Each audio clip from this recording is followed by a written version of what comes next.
Chapter 634. At the same time that Brando finished off the first Cerberus, the second Cerberus had just arrived. The fact that the former had cleanly killed one of its kind had obviously startled it. Although the Cerberus did not have much intelligence, it was still a little smarter than the imps. When it saw Brando moving forward with a bloody sword, it immediately retreated in fear. Unfortunately, Brando did not give it the chance to do so. He leaped forward and slashed his sword at its forehead. Brando had already activated the charge skill, and the Cerberus had no room to dodge at all. In addition, it already had the intention to retreat, so it was no longer appropriate for it to turn back. Unable to advance or retreat, it was hit squarely in the forehead by Brando's sword. With a whoosh, Brando's sword, which carried the power of the charge, immediately smashed half of the Cerberus body to the ground. The terrible power of the Gold Peak elemental manifestation completely tore its body apart in an instant, exploding into minced meat and bones. A Cerberus died just like that. Brando landed on the ground and took a deep breath. Although his Gold Peak elemental manifestation could be said to be stronger than the Cerberus, monsters were monsters after all. Moreover, it was not easy to deal with this thing without using magic and trying to conserve as much energy as possible. He could only rely on his experience to take advantage of it. He looked back.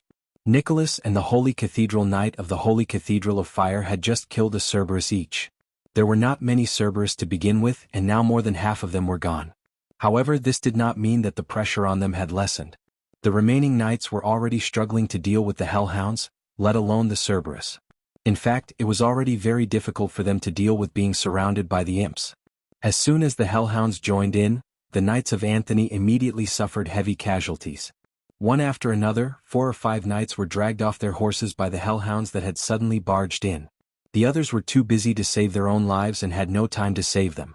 It was easy to imagine what would happen to them. The remaining knights had no choice but to gather around Dilfrey and Her Royal Highness.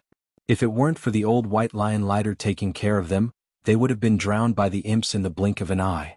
If this continued, they would not be able to advance. Brando could not help but frown and look up. The current situation was a little beyond his expectations. How could the demon react so quickly? This was completely different from the monsters in Georgandy Ridge that he remembered. He looked at the portal in the distance.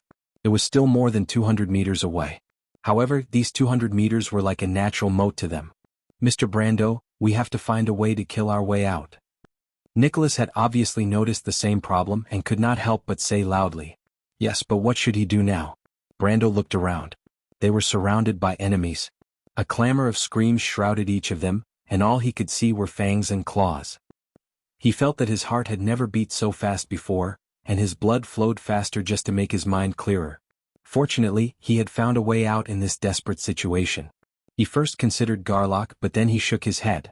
Although a high-ranking mage like him could find a way to connect to the laws of space, all spatial spells required a huge amount of power to maintain. There was only one chance, and Brando would rather leave it until the end. Wind Empress. Saint Tassol was obviously aware of his situation and immediately responded. Although she said that she would ignore him for the day, when it came to real danger, she still could not relax. This was the second time. Is there any skill that has a teleportation effect? Skill? Teleportation? Brando realized that he had spilled the beans in a moment of desperation, and quickly corrected himself. I mean, is there any sword skill that can send me to the teleportation gate? I know a few sword skills that have the same effect as a knight's charge. That's a sword skill from the future, right? The Wind Empress was slightly taken aback. I've never heard of such a sword skill. There's nothing similar? There's nothing similar. Then is there any similar spell that can do it? Similar spells are all spatial spells. With your mediocre elementalist level, don't even think about it. Saint Tassol sighed. The heavens want me dead. Brando could not help but exclaim. However, he suddenly thought of something and couldn't help but shout, No, I remember now. There is such a sword technique. Flame King Gretel's Flash Strike Sword Art. Isn't it? You're crazy, the Wind Empress was shocked. You don't want to learn that guy's sword skill, do you? I'll tell you first, I don't know that sword skill. I know. Brando's gaze fell on the Knight of the Holy Cathedral of Fire. It's fine as long as someone knows it. He could not help but lower his head. But is it okay? Can I learn the Flash Strike Sword Art at the same time? I'm not that kind of stubborn old woman, the Wind Empress sighed, but I have to remind you in advance, in addition to my 9 luminary sword art, Gretel's flash strike sword art and Eleranta's mountains and rivers and Earth's cry, one inherited from the dragon clan and the other from the golden mountain giants, are all true ancient sword skills. No one has ever been able to learn these 3 sword skills at the same time. Don't worry, I just want to learn a little bit. Getting started is the most difficult part.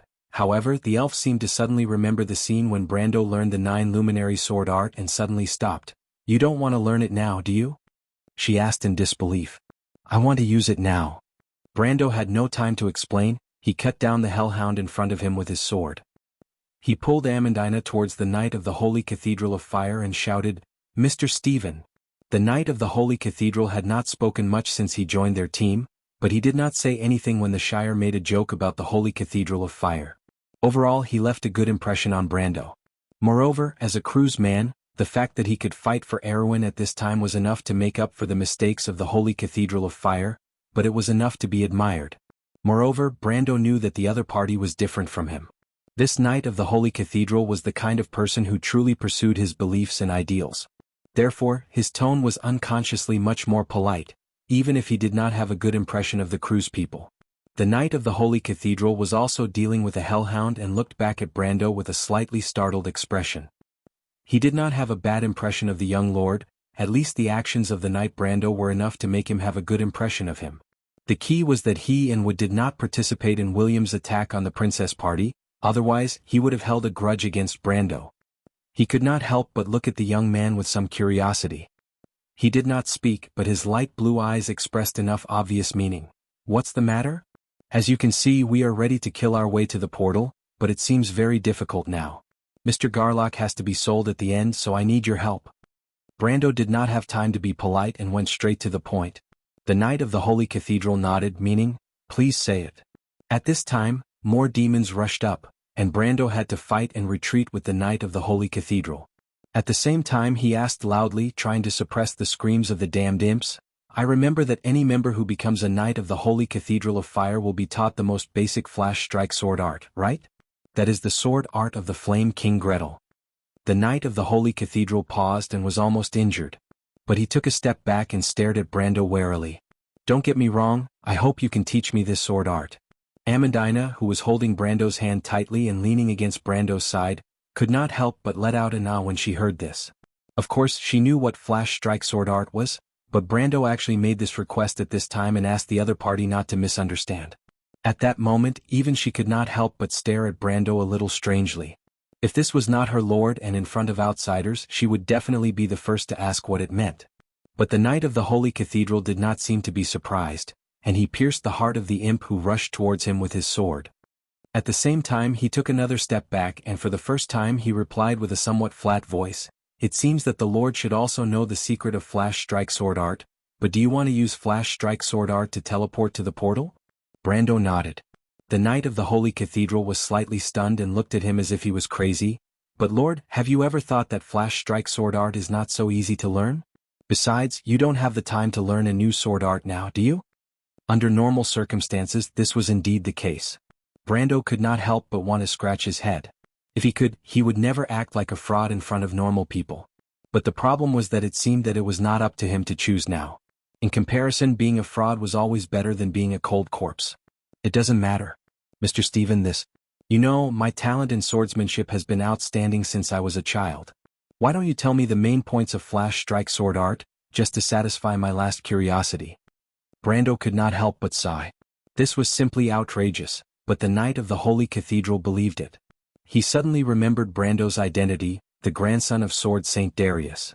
The name of Sword Saint Darius was not only famous in the small kingdom of Erwin. As the Marshal of the Holy Cathedral of Fire Coalition forces, there were also many admirers of the Earth Sword Saint in Cruz. But at that time, Cruz and Erwin were in their final honeymoon period. After that, the relationship between the two countries turned cold, and finally, the Earth Sword Saint inexplicably went into seclusion. For ordinary people, this was just a period of change in national politics, but as a senior figure of the Holy Cathedral, he knew some inside stories. But since he was the descendant of the Earth Sword Saint, it was understandable that he was curious about flash strike sword art. As a swordsman he understood this feeling very well. In his opinion, Brando's request could indeed be said to be his last request. What's more, he did not believe Brando's nonsense about outstanding swordsmanship at all. Maybe the descendant of the Earth Sword Saint had a certain talent in swordsmanship, which was not surprising. But to say that he learned flash strike sword art, Stephen felt that this joke was not as funny as Brando simply saying that he was the Flame King. So you agree? Brando saw the Knight of the Holy Cathedral hesitate and quickly asked. In fact, Stephen did not understand that Brando did not even need him to tell him the main points. He only needed him to say that he agreed to teach flash strike sword art to him. He had no choice. He also felt that this thing was simply a bug. The Knight of the Holy Cathedral finally nodded. Okay. At that moment, Brando heard a prompt that was like the sound of nature. P.S. A heavenly prompt. Hello, the new month has arrived. Please vote. Thank you for your cooperation. Although it's a little late, sob sob. I'll update earlier tomorrow. If you like this work, you are welcome to come to Chidien. Come to vote for me. Your support is my biggest motivation. Chapter 635. Detected skill can be obtained - skill type general. Swordsmanship classification law. Dragon space. Flash strike sword art level 0 basic. Ancient Dragon. A special skill allows your blade to deflect dimensions. Every attack can ignore a certain distance in space 5 m. Other bonuses. Basic. None. Ancient trait. Cannot be learned as a normal skill. Experience requirement increased. In the eyes of the Cathedral Knight and Amandina, Brando was slightly stunned after listening to the description. But what they could not see was what was happening at the level of thought. Brando's thoughts were rapidly communicating with Saint Tassol's thoughts. This swordsmanship seems to be more complicated than the 9 luminaries sword art. Why do you say that? My swordsmanship is not inferior to Gretel's at all. If your answer is not satisfactory, no matter how dangerous the situation is now, I will teach you a lesson. The Wind Empress' smile was full of danger. Brando smiled bitterly. Didn't you already give me the answer? He glanced at the number 4120 behind the learning experience. He clearly remembered that the requirement for the 9 luminary sword art was 3550, but he still smiled bitterly and replied, complicated doesn't necessarily mean better. In comparison, your swordsmanship is much more refined. After fooling around with that princess for a while, your mouth has become much sweeter. But from the perspective of a younger brother, if your mouth is sweeter, your sister will be happier. The Wind Empress smiled ambiguously. It made people feel that the other 3 legendary figures who went on adventures with her must have been devastated as well. The reason why the Flame King was able to save the world was definitely related to her supervision. But even if you say it explicitly, I won't be angry. After all, Gretel's swordsmanship is an inheritance of the Dragon clan. The 9 luminary sword art was not tempered by time in my era. This was probably one of the reasons. Although Saint Tassol did not say it explicitly, it also proved that in some aspects, the flash strike sword art was better than the 9 luminary sword art. However, as she had said, it was an honor to be able to improve a swordsmanship that was on par with the swordsmanship that the Dragon King had given to the mortals. However, Brando would never easily believe the Fairy Queen's nonsense of, even if you say it out loud, I won't be angry, and so on. He dared to bet that if he really dared to say it out loud, the Fairy Queen would definitely teach him a lesson. This was something that history had proven. A woman's words were absolutely not trustworthy. But with your talent, it shouldn't be a problem for you to learn it, right? Saint Tassol seemed to be still brooding over Brando's rapid progress in learning her swordsmanship. She had been hailed as the most outstanding genius of the Mist Elves in the past 1,000 years since she was a child. She began to learn this ancient skill at the age of 35 and had completely mastered it by the time she reached adulthood.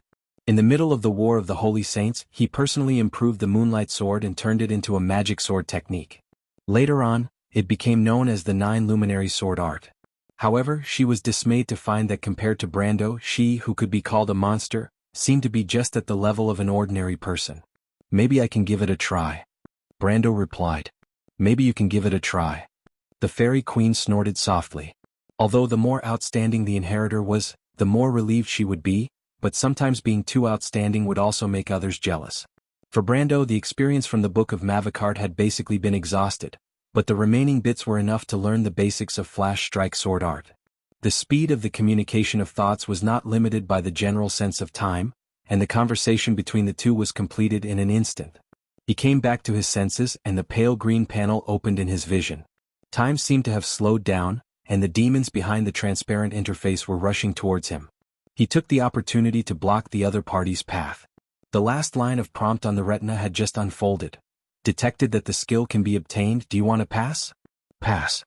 Brando blocked the little demon's claws with his sword, causing the other party to lose its balance and fall to the ground. He then turned the Haurangaya and stabbed it into the other party's back, and purple-black blood splashed all over his arm. Beginning to copy the information and related knowledge of flash strike sword art. Warning, a similar conflicting skill has been detected. Skill name, Erowin Military Swordsmanship. Skill type, General. Swordsmanship classification, Iron. Ha. As soon as this prompt appeared, Brando's hand trembled and he almost threw the Haurangaya away. How could flash strike sword art conflict with Erowin military swordsmanship? Military swordsmanship was a basic swordsmanship, and only one skill would conflict with it, and that was another more advanced basic swordsmanship that covered it. As everyone knew, Erowin military swordsmanship was created by combining the military swordsmanship of the Cruz people and the swordsmanship of the Wind Elves. At that moment, Brendel suddenly thought of a possibility that he did not dare to believe. Flash strike sword art was a basic swordsmanship, and Erowin military swordsmanship itself had its shadow. Wait, flash strike sword art is a swordsmanship, not a move? You don't know? Hearing his strange cry, Saint Tassol felt a little strange. Flash strike sword art was originally a swordsmanship skill, and so was the moon sword of the Mist Elves. You don't think it's a special skill like Nine Luminary Sword of the Wind Elves, do you? Damn, Brando suddenly screamed in his heart. How would he know? This was an ancient skill, not a cabbage that could be found on the streets. Even in another world he had only heard of it. Who would casually show off after learning an ancient skill? Is it okay? Saint Tassol also realized the problem.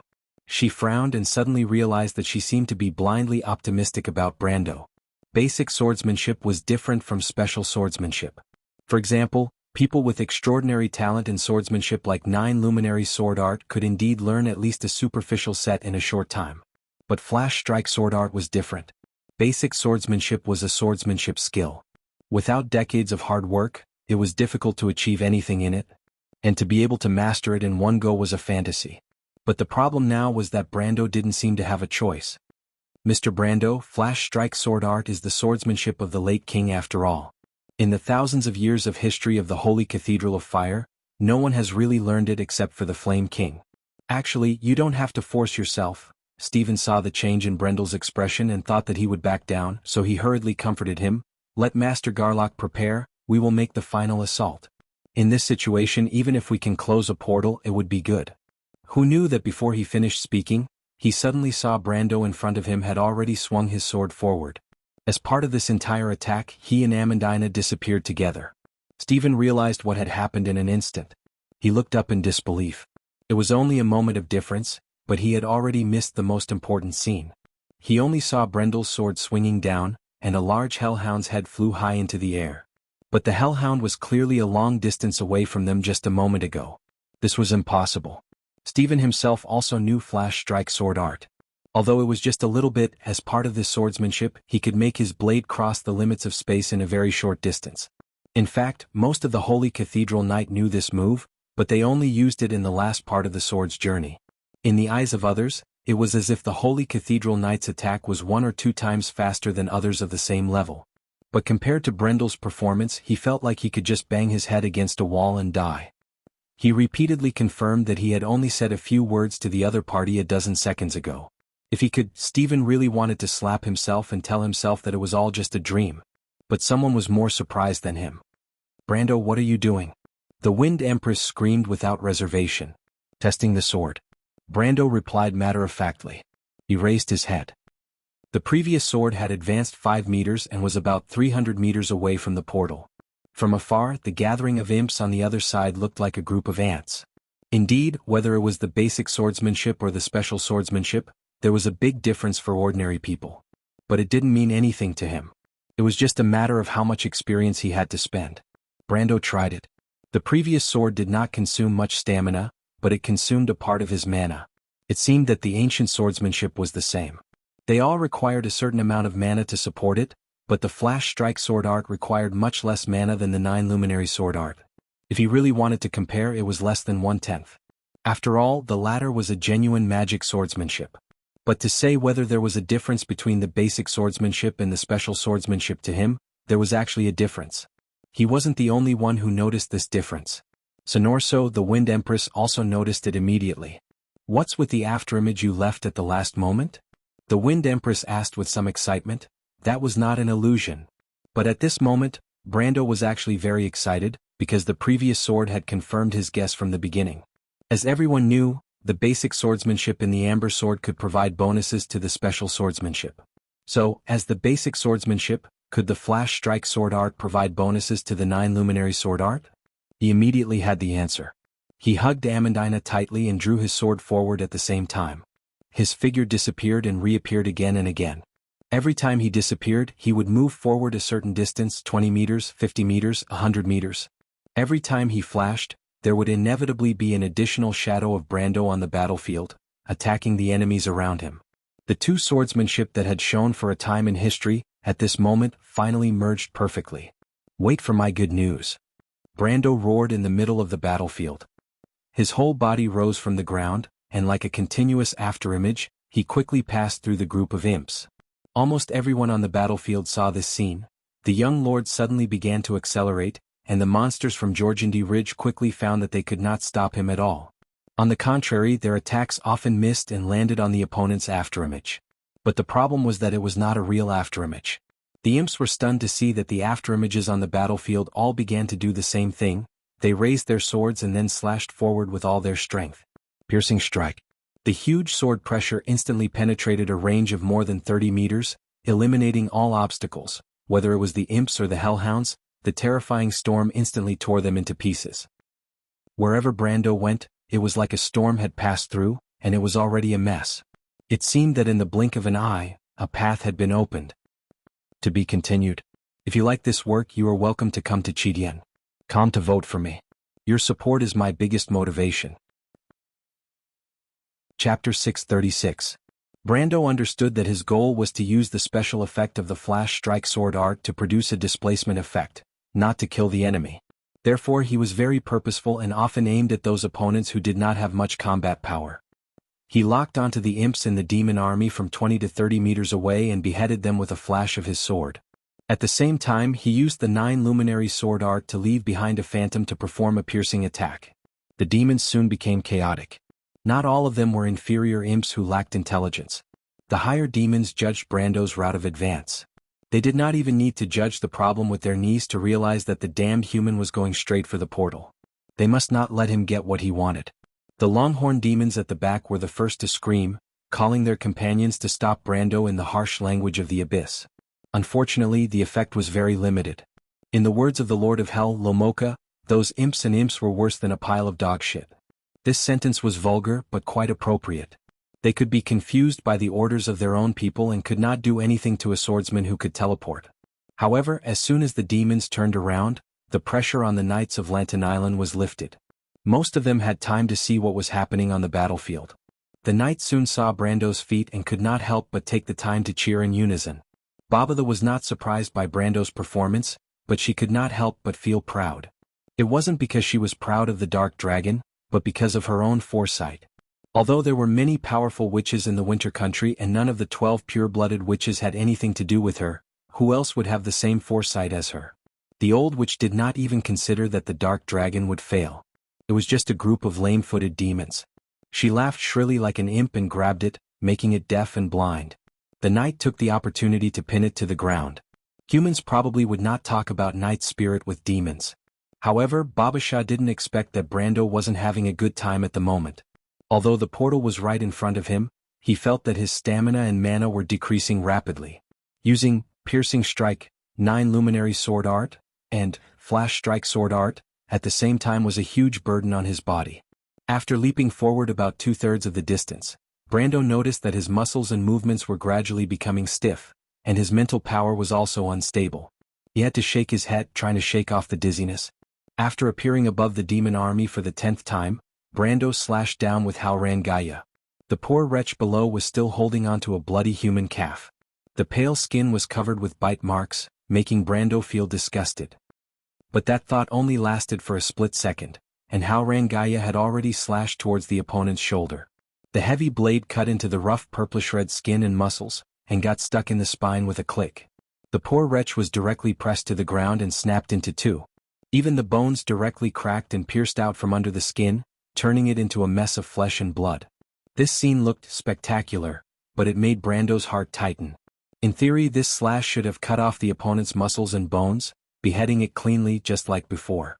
This was not a coincidence, and it was not that these imps had become stronger, but that his stamina had begun to decline. "Amandina, are you hurt?" he gasped. "No." Amandina was hugged by Brando with one hand.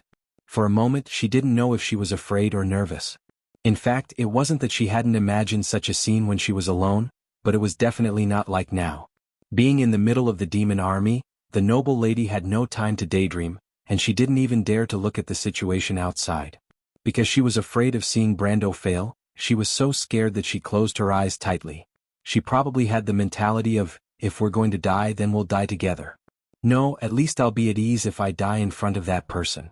She huddled tightly in Brando's arms.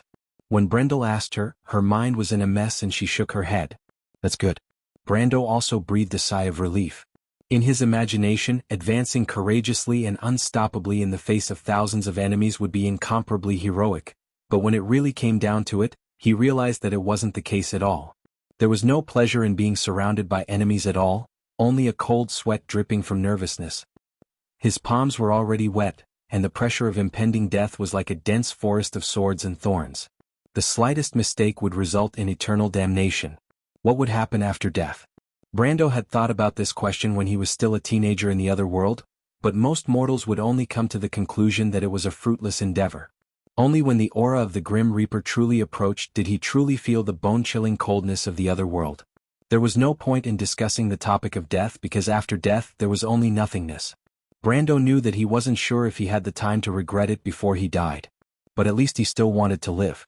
The desire to live made his senses 1,000 times sharper.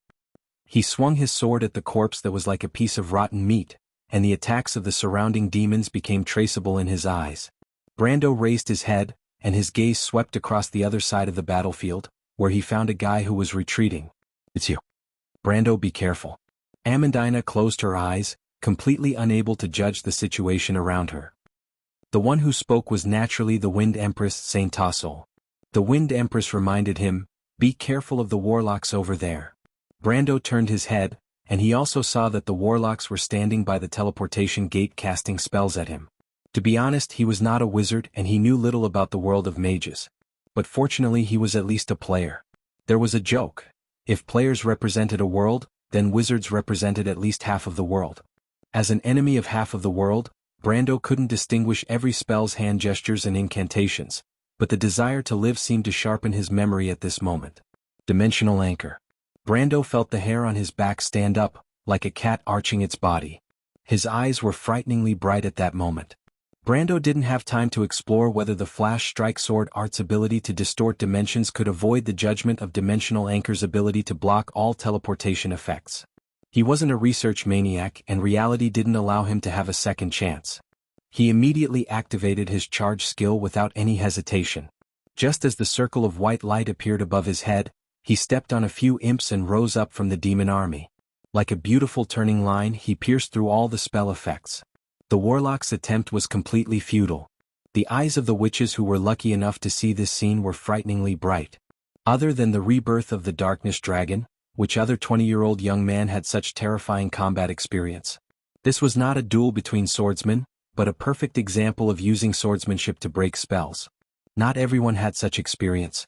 Not to mention the witches, even the curious Garlock couldn't help but have a strange look in his eyes. At least Brando's actions had proved that he fully understood the opponent's spells and intentions. Even the great wizard mentor from Cypher couldn't tell how he did it. Disassembling spells was Garlock's specialty, and he spent most of his life on it, but he didn't dare to say that he knew every spell. And to be able to find the hidden spells behind the secret casting gestures was an extremely difficult and professional knowledge. Garlock even had an illusion at that moment.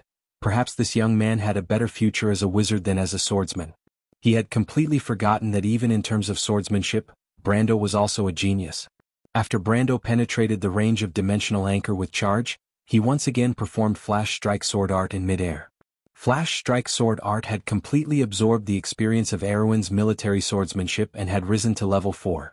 Flash Strike Sword Art 4+1, Beginner. Ancient Dragon. A special skill allows your blade to deflect dimensions. Each attack can ignore a certain distance in space, 60 m. At this level, it was already beyond the reach of the average temple knight. Stephen seemed to have only just realized what he had seen. If someone had told him before that a person could immediately master a swordsmanship after understanding a little bit of the trick, he would have thought that the person would be crazy. Then he must have thought that the person was a lunatic, or he must have treated him as a fool. But now he felt that he might as well have been a fool. He even stood there in a daze. If it weren't for the imps in front of him foolishly following the Longhorn Demon's order to turn around and attack Brando, he would have been swarmed and chopped into meat paste. Fortunately, a knight behind him saw that something was wrong with this lord and pulled him back, saving the Holy Cathedral of Fire from the tragedy of losing another high-ranking member here today. This is impossible. Stephen seemed to have just reacted and shouted, "Martha above, the fragment of the flaming blade must be on him." So that's how it is. The chosen one is him. The poor knight seemed to have suddenly come to his senses and shouted nonsense. Brando turned back in midair and locked onto his next target. He raised the Haurangaya in his hand and the blade flashed with white light. "Wait," the Wind Empress called out to him. "Brando, you can now flash about 60 meters with one sword. You need to use it at least twice to reach the door. Have you thought about it?" Brando was shocked. He had been staring at the status interface. His mana and stamina were almost depleted, but he could still barely use Flash Strike Sword Art twice. But the Wind Empress' next sentence completely dispelled this idea. "Since I can judge your flash distance, then they can do the same." He actually thought of this problem in an instant. If he was locked by the other party with Dimensional Anchor again, he could still use the 9 Luminary Sword Art to escape, but what about after that? Would he still have the energy to use Flash Strike Sword Art again? The status clearly stated that Brando could not conjure stamina and mana out of thin air unless he could take a breath. But where would the opportunity come from on this battlefield? Fortunately, he hadn't made a move yet. Brando couldn't help but rejoice that he had the Wind Empress with him. She was indeed a sage from the War of the Holy Saints. She had considered all aspects in an instant. At this moment, his charge skill had reached its peak. Brando felt his body begin to fall. But it was actually very simple for him to find a solution. He called out the skill bar as fast as he could and threw all the remaining experience of Mavicard into it. Flash Strike Sword Art leveled up again in an instant. Flash Strike Sword Art 5+1 entry. Ancient Dragon. A special skill allows your blade to deflect dimensions. Each attack can ignore a certain distance in space, 100 m. After Flash Strike Sword Art reached level 5, its name immediately became gray. This was the same as his White Raven Sword Art. Brando knew that this was because the Flash Strike Sword Art published by the Holy Cathedral was originally incomplete, so he didn't think much about it and directly swung his sword forward. With one swing he appeared directly next to the huge portal. There were no imps near the portal, only 3 tall Longhorn Devils.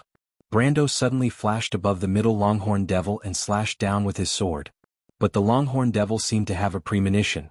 Its huge jackal-like head suddenly lifted up and raised its hand into the void. With a sharp sound like metal clashing, Brando felt that he had cut a steel pipe. But he didn't dare to stay for a moment and immediately rolled back. He landed steadily not far from the 3 Longhorn Devils. He raised his head subconsciously. Standing next to the huge portal of the Holy Cathedral of Fire, he and the devils were as small as ants. He didn't feel this way when he was further away, but now that he was so close, the huge oppressive feeling of the door of flame immediately hit him in the face. What was even more suffocating was the sulfur river that was gradually becoming more and more real behind the door of flame. Brando couldn't help but spit. The shock just now had already made his gums bleed. But he wiped the corner of his mouth and immediately let go of the noble lady and said, "Amandina, are you okay?" "Yes. I'll find a way to help you lure them away. How much time do you need?" "I don't know, I'll try my best." Amandina frowned as she stared at the huge portal. It was a semi-magical device in itself. But it was not a complete magical device. The best way was to find a wizard to work with her, but she obviously didn't have this condition at the moment. "I'll give you 5 minutes. Brando glanced back and saw that the imps were turning around. Although those idiots were in a mess, a few minutes was enough for them to turn around. The Knight of Anthony was obviously not enough to stop this army. Amandina nodded with a pale face. "P.S. After a few days of exhaustion, I finally feel like I'm out of it today. I had so hard. Please vote. To be continued." If you like this work, you are welcome to come to Chitian.com to vote for me. Your support is my biggest motivation. Chapter 637. Brando raised his swords. Longhorn demons were one of the few high-level melee demons in the Sulphur River with extremely high intelligence. They looked a bit like naked gnolls, but their bodies were far larger than the latter. No one knew the specific origins of the Longhorn demons. The earliest Longhorn demons appeared in the Bloodfire grounds at the lower level of the Sulphur River. It was said that they had evolved from imps who had experienced hundreds of battles there to their current form. Some of the characteristics of the Longhorn demons did indeed have traces of imps, whether it was the same purplish-red skin or the sharp fangs and claws. In fact, it looked just like an imp that had been magnified several times, except for the fact that its fleshy wings had degenerated and its tail had become thick and long to maintain its balance. More importantly, every Longhorn demon was proven to have rich combat experience. There were almost no Longhorn demons in the juvenile state. Every Longhorn demon discovered by the Holy Cathedral of Fire before and after this was at least an adult individual, and an adult Longhorn demon had strength almost equivalent to elemental activation. In other words, Brando had to deal with 3 elemental activation monsters at the same time. Before he had time to think, the 3 Longhorn demons had already rushed up in large strides. Brando pulled out King Buni's concealment cloak from the dimensional space and handed it to Amandina. The concealment cloak only lasted for about 4 minutes a day. It was most suitable to give it to Amandina at this time so that she could find the portal's node as soon as possible without any worries. Amandina took the cloak and bit her lip as she glanced at Brando. Since she already knew how to use the cloak, she did not need Brendel to explain anything. She paused for a moment and covered herself completely, and in the next moment she disappeared into thin air in front of everyone's eyes. Brando was the only one left by the portal. "Amandina, hurry up!" Brando shouted into the air. He didn't know if Amandina heard him, but he hoped she did. Amandina seemed to have completely disappeared under the cover of Omnipresent, which made Brando feel uncertain. But at this point he could only choose to believe in the noble girl from the Braggs. A claw came out of nowhere and interrupted Brando. 3 Longhorn demons were already in front of him. To be precise, the first to arrive was their merciless attack. At least one of the 3 Longhorn demons was a flame-related elemental because Brando saw its snow-white claws dragging 3 long flame trails in the air. This was the power of elemental energy. Brando's eyes even reflected the golden lines of law that extended after this claw, and a heat wave assaulted his face. However, he didn't dare to take it head-on. He leaned back and the scorching hot air brushed past his forehead. The brown hair on his forehead immediately dried up and curled up. After one claw, it was the tail. As expected, Brando subconsciously captured the movements of the Longhorn demons' tails. When he saw them turn sideways, a whipped tail had already swept over. He was already prepared and rolled forward under the other party's tail. At the same time, when he got up, he smoothly stabbed the Longhorn demon in the back. But unfortunately, this sword only left a shallow wound on the Longhorn demon's body. Its defense was very high and its attack was very high, but its movements were slightly slow, exactly the same as Brando remembered. Of course, slow movements were relatively speaking. For ordinary people, it was the same category that couldn't be seen clearly. 2 rounds of attacks missed at the same time. The 3 Longhorn demons were also taken aback. Although they had never fought with humans, Brando's reaction was obviously beyond the concept of ordinary speed. With their intelligence, they faintly felt that something was wrong. It was as if they were facing an enemy for the first time, but it was as if they were facing a familiar old opponent. The Longhorn demons turned around. Brando had already rolled to the other side and stood out of their melee attack range, and then immediately launched an attack. At the same time, he glanced in the direction of the portal. He didn't know where Amandina was, but he didn't dare to let these demons leave. After all, the concealment cloak was just a cover. It didn't really mean that he was no longer in the prime material plane. He had to find a way to attract the attention of these monsters. It wasn't an easy job, but Brando still immediately found a way. He targeted a Longhorn demon on the left and rushed up from the side. This way, there was at least a time difference between the other 2 demons to surround him. He clenched the Haurangaya in his hand and slashed at the demon's horns. This was the source of the Longhorn demon's power. The Longhorn demon hurriedly tilted its head to avoid Brando's sword, and at the same time stretched out its hand to block. But Brando let out a roar, and the Haurangaya in his hand was like a black light. The blade disappeared in front of the Longhorn demon's arm, and the next moment, it hit the Longhorn demon's shoulder. With a loud bang, the demon was directly sent flying and collided with its companion. But Brando immediately saw it get up. There was a deep wound on its shoulder that showed the bone, but other than that, it didn't seem to be a big problem. Demons had 3 hearts and 4 lungs. Their bodily functions were not on the same level as humans. Such a wound would be at least a serious injury on a human, but it wasn't even a minor injury to it. Brando frowned and hurriedly retreated. Because at this time, the remaining demon had already swept its claws over. He raised his head at the last moment to avoid it, but his cheek was inevitably cut by the wind pressure brought by the sharp blade, and it was burning with pain. He wiped it gently and his face was full of blood. The smell of blood seemed to spread, making the 3 longhorn demons a little restless. Brando pursed his lips. In fact, he knew that the smell of blood would make demons excited beyond control. Even a high-grade demon like the longhorn demon couldn't avoid it.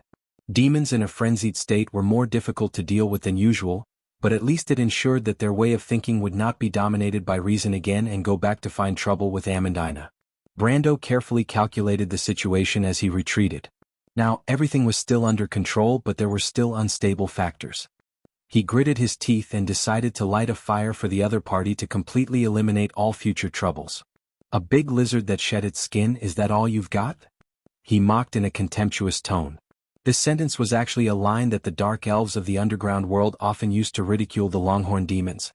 Ever since they lost the tip of Ashes, the dark elves and demons had been irreconcilable enemies for a long time, and the conversation between them was naturally not friendly. If one had to rank the 10 most hateful taunts of the longhorn demons, then they would definitely hate whoever called them a big lizard that shed its skin the most. Although they did look a little like some kind of food for the dark elves. As soon as Brando said this, the 3 longhorn demons immediately let out vicious curses. In fact, they originally wanted to kill Brando first, and now they were even more relentless. As soon as the 3 demons rushed up, Brando naturally wouldn't foolishly go up and meet them head-on. Instead, he retreated with the help of the terrain near the portal. In fact, the longhorn demons were a little faster than him, but unfortunately sometimes speed was not enough to catch up. Especially to Brando, who was used to intercepting from which direction when they turned around. If it was in the amber sword, the superb kiting technique he displayed at this moment would definitely be enough to attract most people's attention. Of course, that gain and loss was long before the 4th update of the game. Because after that, the players had already thoroughly grasped the demons, and high-level footmen like the longhorn demons were really not difficult at all. Brando even later saw a video of someone kiting a longhorn demon over level 10, and he didn't know which god's smuff it was. In fact, everything he was doing now was the crystallization of the wisdom of countless players. However, reality and the game were still slightly different after all, and each of these differences was a bloody wound on Brando's body. If he hadn't reacted in time, he would have been torn to shreds by the other party several times.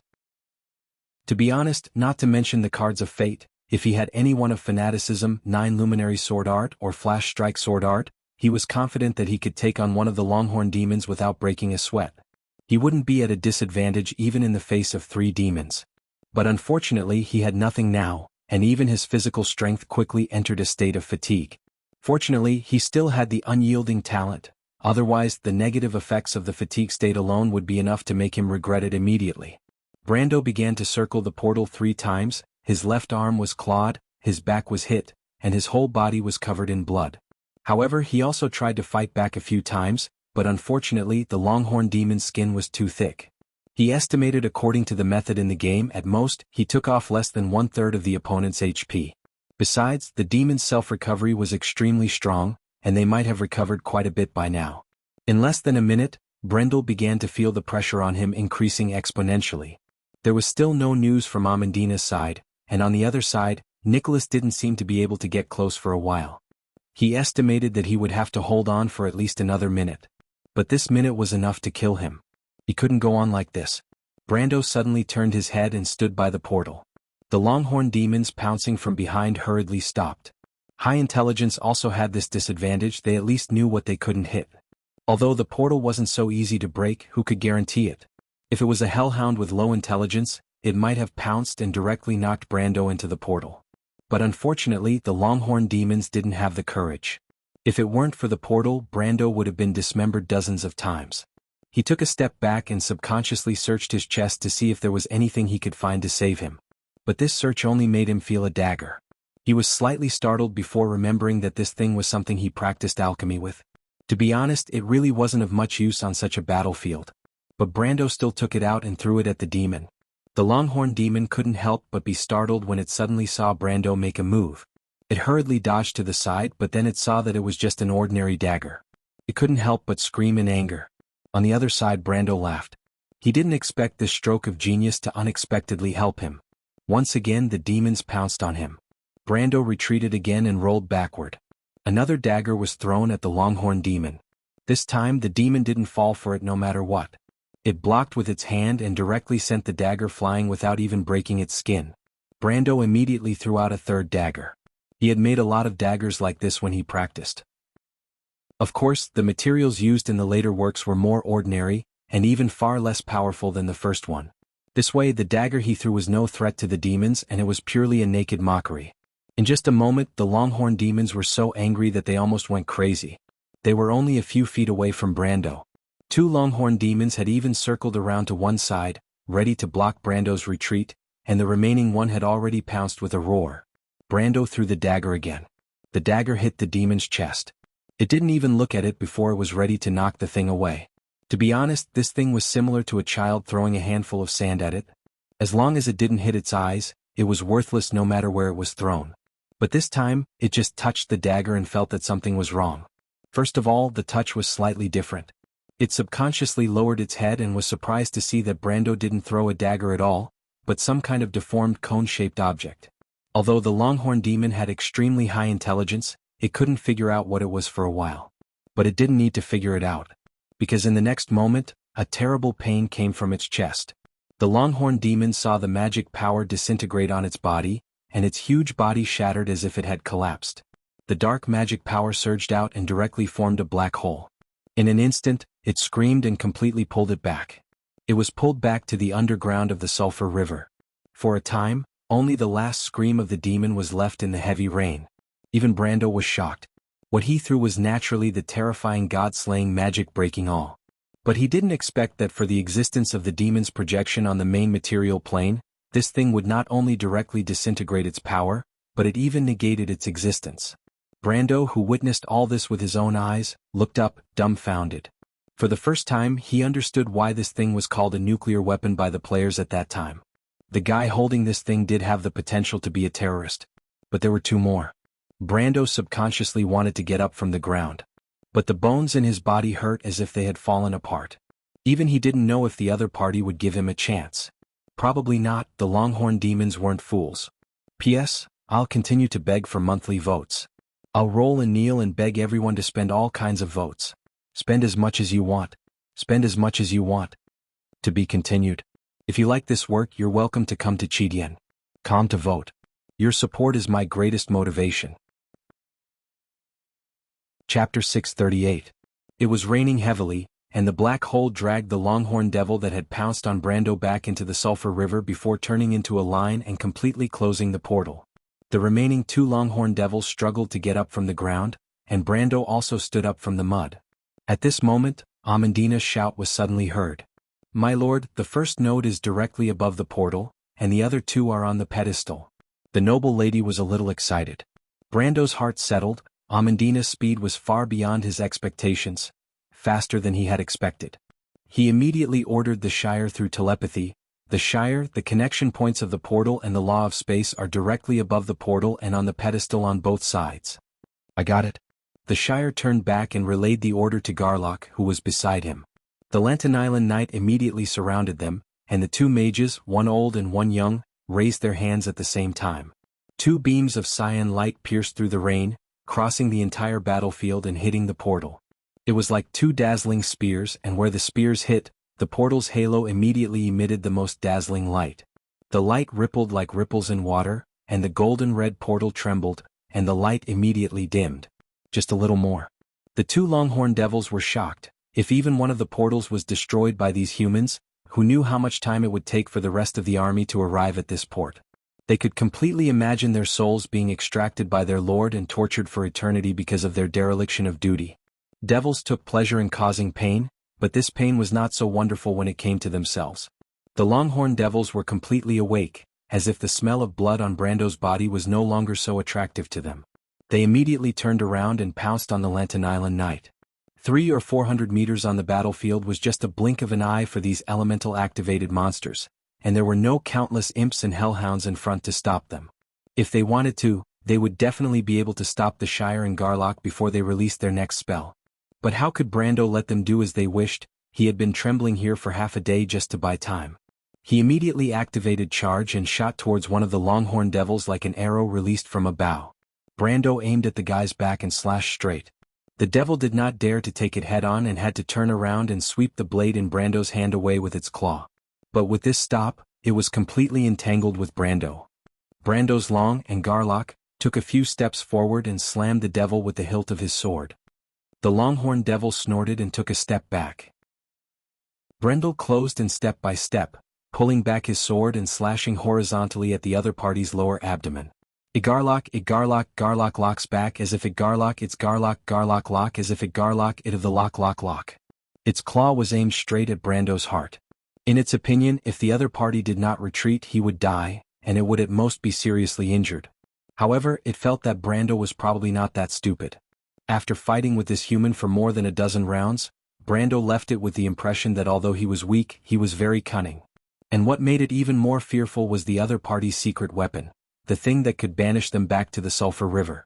Although demons would not die, they would not be completely unharmed after being banished. They would fall into a long period of weakness, and once they were discovered by other demons at this time, they would definitely be devoured. So for demons, being injured and banished was no different from dying. It did not want to fight Brando head-on, it only hoped to force the other party to retreat. But the Longhorn Devil would never have dreamed that Brendel would not even take a step back and take its attack head-on. It clearly felt the feeling of its claws piercing into the other party's body, the sharp claws splitting the flesh of a creature, which was a wonderful feeling for a demon. But at this moment the Longhorn Devil only felt fear. Because Brando had obviously taken the initiative and avoided the position of the heart, the claw only pierced the other party's lung lobes. With its intelligence, it would never think that Brando had accidentally bumped into the muzzle of its gun. The other party had obviously planned this. In fact, it was the same, but the reward came faster than it had expected. It felt that its claw had at least seriously injured the human. The next moment, a golden flame burst out from Brando's body. Amidst the rain, the flames looked more like splattered blood. Blood of the sun. This Templar Knight's damage reflection skill immediately let the Longhorn Devil see how powerful it was. The golden blood splashed on its face and instantly burned. Even the claws it retracted were plated with a layer of golden fire. These flames were obviously not just for show. The intense pain immediately made the demon scream. Brando also felt a piercing pain. But he gritted his teeth and took a step forward. Taking advantage of the Longhorn Devil's screams, he pounced on it like a beast, raised the Haurangaya, and stabbed it into the other party's throat.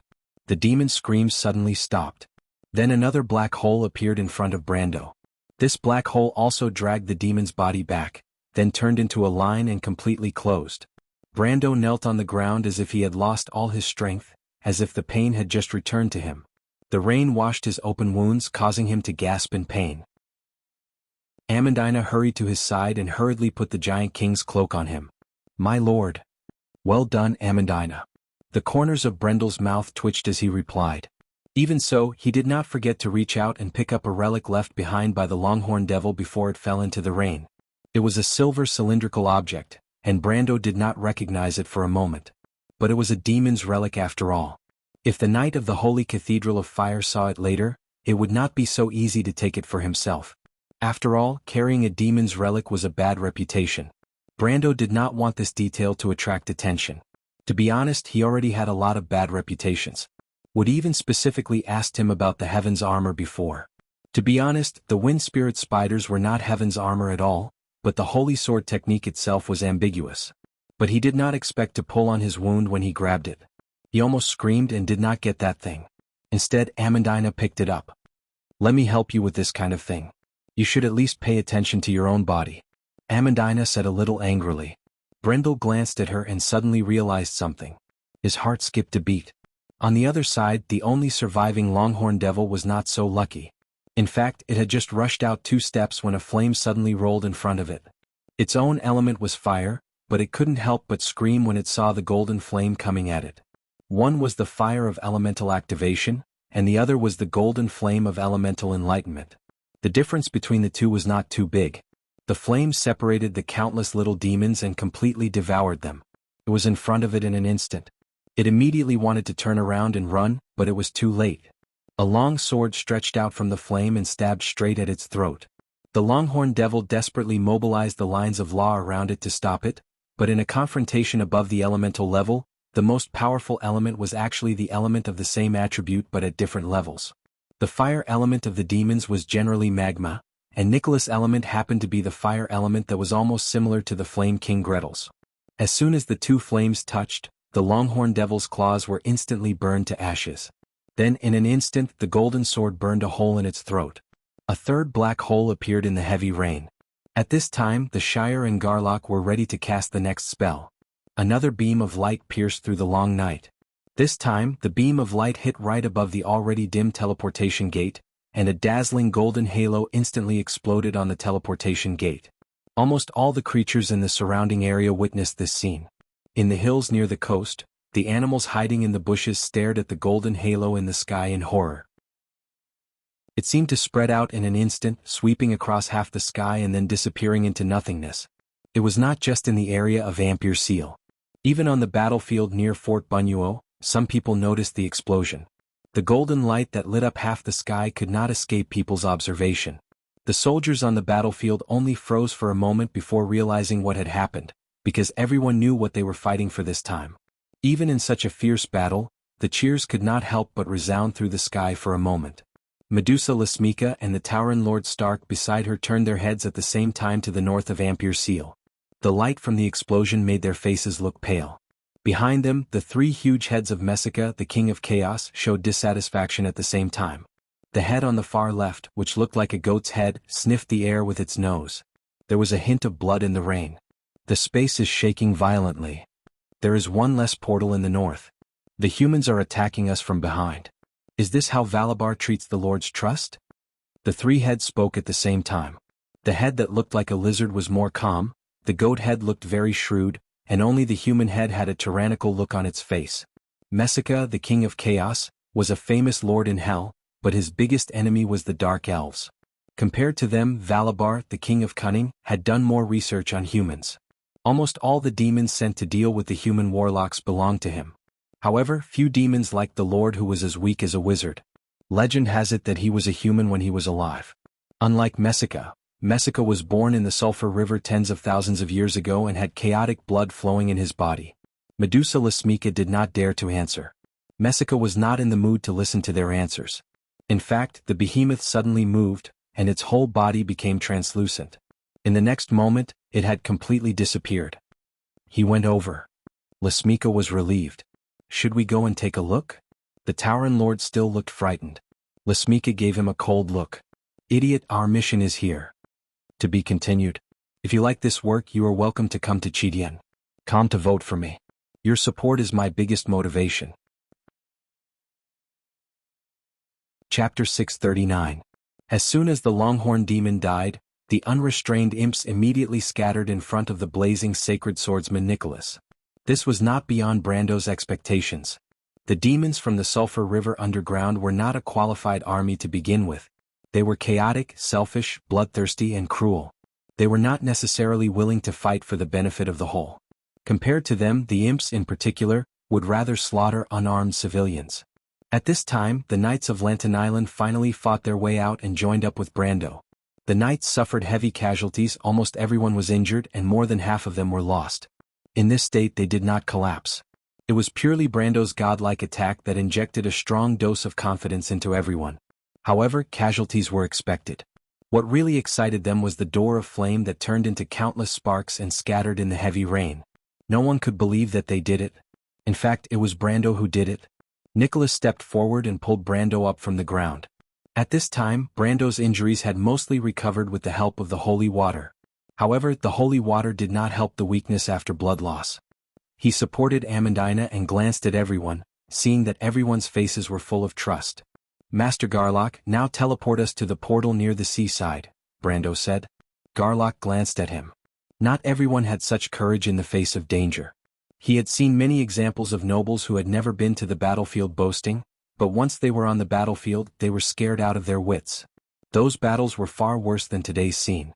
He nodded, picked up his staff and began to chant a spell. The laws of space and time, as a power second only to the power of existence, had the highest authority among all laws. Even a great wizard of truth like him could not easily get in touch with the highest level of laws. In fact, there were teleportation spells from the ninth circle onwards.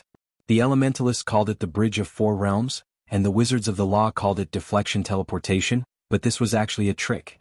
The Elementium envoys would travel through the four corresponding Elementium planes to reach certain areas, while the law adepts would project themselves into the sea of mana and return to the prime material plane for teleportation. However, both were incomplete transmissions. The former could only bring one to a specific location. The latter did not have a fixed teleportation point and was purely random. Furthermore, there was a certain degree of danger and it was often used to escape. True spatial spells only existed in the 10th circle and above, and only existed in the law of magic. Law adepts had to request the highest level of authority from the Codex of Order in order to open a spatial door.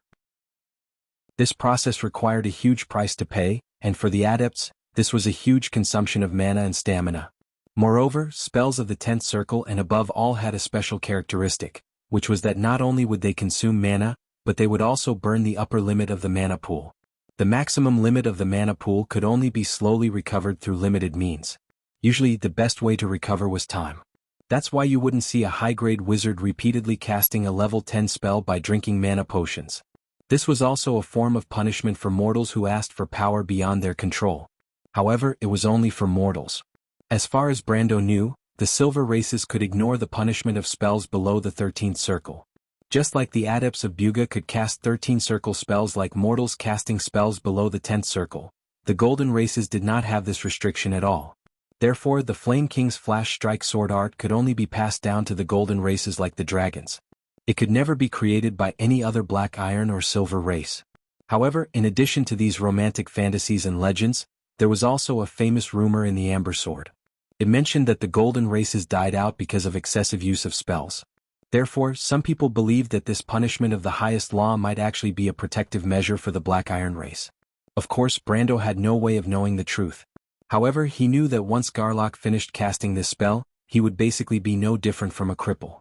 After losing the help of this powerful wizard, their situation might become even more difficult. Therefore, he insisted on saving the old wizard's ability for when they destroyed the second portal. There was a huge difference between destroying 2 portals and destroying 1 portal. If there was only 1 portal left, then people might still have the confidence to fight, but with 1 more portal, there was only despair left. As Garlock chanted each spell sonorously, the knights surrounded him. In the distance, the scattered imps were being driven back by the brute devils flying from afar. There were actually a large number of demons stationed at each of the 3 portals. Especially the one near the port of Ampere Seal, many brute devils were flapping their wings and rising into the sky. Brando knew that there must be many higher demons commanding them. When the first portal was destroyed, the demons reacted as if they had been hit in the head. They probably did not expect a few dozen humans to be able to defeat their own kind. Not to mention them, even the Knights of Lantern Island did not expect it. However, the demons reacted quickly. Countless hellhounds and brute devils swept in from the south. The distance between each of the 3 portals was about 2,000 meters. In between was a flat grassland, and everyone could see the scene of their attack at a glance. This was much stronger than the motley crew formed by the imps. The key was that whether it was the hellhounds or the brute devils, in terms of individual strength, they were far superior to the knight and witches of Lantern Island, not to mention thousands of times more. It was like a scene of the end of the world. We will teleport to a place about 20 or 30 meters to the left of the portal, but we can't go any closer. I'm afraid of causing an abnormal reaction from the portal. Garlock suddenly roared, and a circle of white light spread from the staff in his hand. Brando immediately felt the vibration of space. This was the feeling before the arrival of the true Supreme Law, and he had experienced this kind of oppressive feeling more than once before. This was completely different from ordinary portals and the way his flash strike sword art worked. It felt like Martha had come in person and opened a door for them. The power of the portal will crush the demons in that position. But don't expect too much, they are not fools. Garlock continued to remind them, pay attention to the enemies that suddenly appear around you. This was the first time the knight had experienced such a scene, and they could not help but feel a chill in their hearts. But before they could react, the surrounding scenery had distorted, and in the next moment, it was as if the distance had been pulled in, and the huge, golden-red portal appeared in front of them. That huge visual impact made everyone feel suffocated. But they immediately paid the price for this moment, as almost all the high-ranking Longhorn demons and demon warlocks were by the portal. They had long noticed the spatial vibration on the other side of the battlefield, but at a distance of a few thousand meters, the demon warlocks could not cast dimensional anchors to lock onto the battlefield. But as soon as the Knight of Lantern Island appeared, the demons who were already prepared immediately launched an attack. Compared to humans, these demons were more familiar with spatial spells, and only one Longhorn demon was crushed to pieces in an instant when it collided with the vibrating spatial laws. But the remaining Longhorn demons successfully passed through the magic circle, grabbed a knight with one claw, and dragged them out directly. In an instant, 3 knight and a witch were dragged out and killed. If it were not for the quick reaction of Nicholas and the old knight of the White Lion Legion Lighter, it was estimated that the casualties would have been more than half. The knight reacted in shock and anger, but in fact it was not their fault after all. Brando could not let them practice at once. The knight who reacted immediately found himself surrounded by all kinds of demons, most of which were hellhounds and longhorn demons, and some that even Brando could not name. But the real threat was the longhorn demons and the demon warlocks. Fortunately, the situation this time was slightly different from the previous time. At least Brando was no longer fighting alone.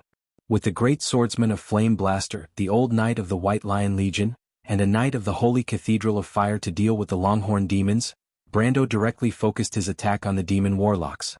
Although he was still a little weak, he was the only one present who could get away and had the ability to deal with the demon warlocks, so Brando had no choice. Moreover, in his opinion, those demon warlocks were not a threat at all. He directly handed Amandina over to the princess for protection, and then charged towards the back of the demon army. 2 longhorn demons wanted to stop him, but Brando did not even look at them, and a short flash strike sword art flashed directly between the two of them. "Cover me!" he shouted, and Nicholas and Lighter, who were behind him, reached a tacit understanding with him at this time. The two of them directly stabbed at him from the left and right. Lighter's own strength was comparable to that of the longhorn demons, but Nicholas was not much stronger. The longhorn demon had no room to fight back in front of him, and was directly cut to death on the ground by the 2 swords. Then the great swordsman turned back to help the old White Lion Legion deal with the remaining longhorn demon, and the 2 of them worked together to kill this high-level demon in the blink of an eye. "Nicholas, I didn't expect that one day I would need your help. I'm really getting old." The 2 of them swept their swords, and the brute demons around them suddenly fell to the ground. The old knight could not help but sigh. Nicholas glanced at him. "I can't say, but this kind of battle reminds me of the past." The old man was slightly startled, knowing that he was talking about the Holy War. He could not help but look a little gloomy. Yes, if they could, who would want to kill each other? The 2 of them looked at each other and shook their heads. They knew that although the princess was now in control of the situation, the northern nobles might not be willing to compromise. Right now, they were just standing together for the sake of these demons. To put it bluntly, the princess was still too weak, otherwise, Lighter would not have chosen House Cypher in the first place. He was indebted to House Covardo, but he only wanted the kingdom to suffer less from the flames of war. For this reason, he was willing to bear even if he had to bear a dishonorable reputation. But the old man never dreamed that the situation he had single-handedly managed would turn out like this. He vaguely felt that he might have been wrong from the beginning, but he did not understand where he had gone wrong. In fact, Brando was not wrong. The reason why Lighter participated in this operation was just to confirm some ideas in his heart. But these were not things that Brando needed to think about. In fact, it was already a luxury for him to think about how to survive. He killed his way into the demon warlocks, and those demon warlocks who were using spells to support their own kind immediately stopped. In fact, these demons relied on their instincts to cast spells, and did not really have any magical knowledge. As soon as Brando killed his way into their midst, they immediately panicked. Relying on their immunity to fire spells, they threw fireballs randomly. As a result, other than killing a lot of imps, they did not even hurt Brando. Brando had long been aware of the habits of these monsters. As soon as he rushed into the crowd of monsters, he immediately pulled back. In the eyes of others, this action was strange and somewhat unbelievable, but the next move of the demon warlocks immediately proved his wisdom. Brando waited until these monsters had finished throwing the fireballs in their hands, and immediately went back to kill them. Suddenly there was a commotion among the demon warlocks. These were the lessons that the players had learned in exchange for their blood. But now, Brando was the one who benefited, and the demons were the ones who were unlucky. They probably never dreamed that a human would be so familiar with their way of fighting. In fact, these chaotic guys probably did not even know what they would do next. But Brando knew. This was the difference. Garlock's teleportation spell quickly achieved great success. Although the Longhorn demons organized a counterattack, under the attack of a swordsman with elemental activation and 2 great masters who were also elemental awakened, such a counterattack was pale and powerless. Other than killing a few knights, it did little to no avail. The humans quickly approached the portal, and Amandina once again performed exceptionally well. She found all the nodes in almost less than a minute. This ability made everyone look at this noble lady in a new light.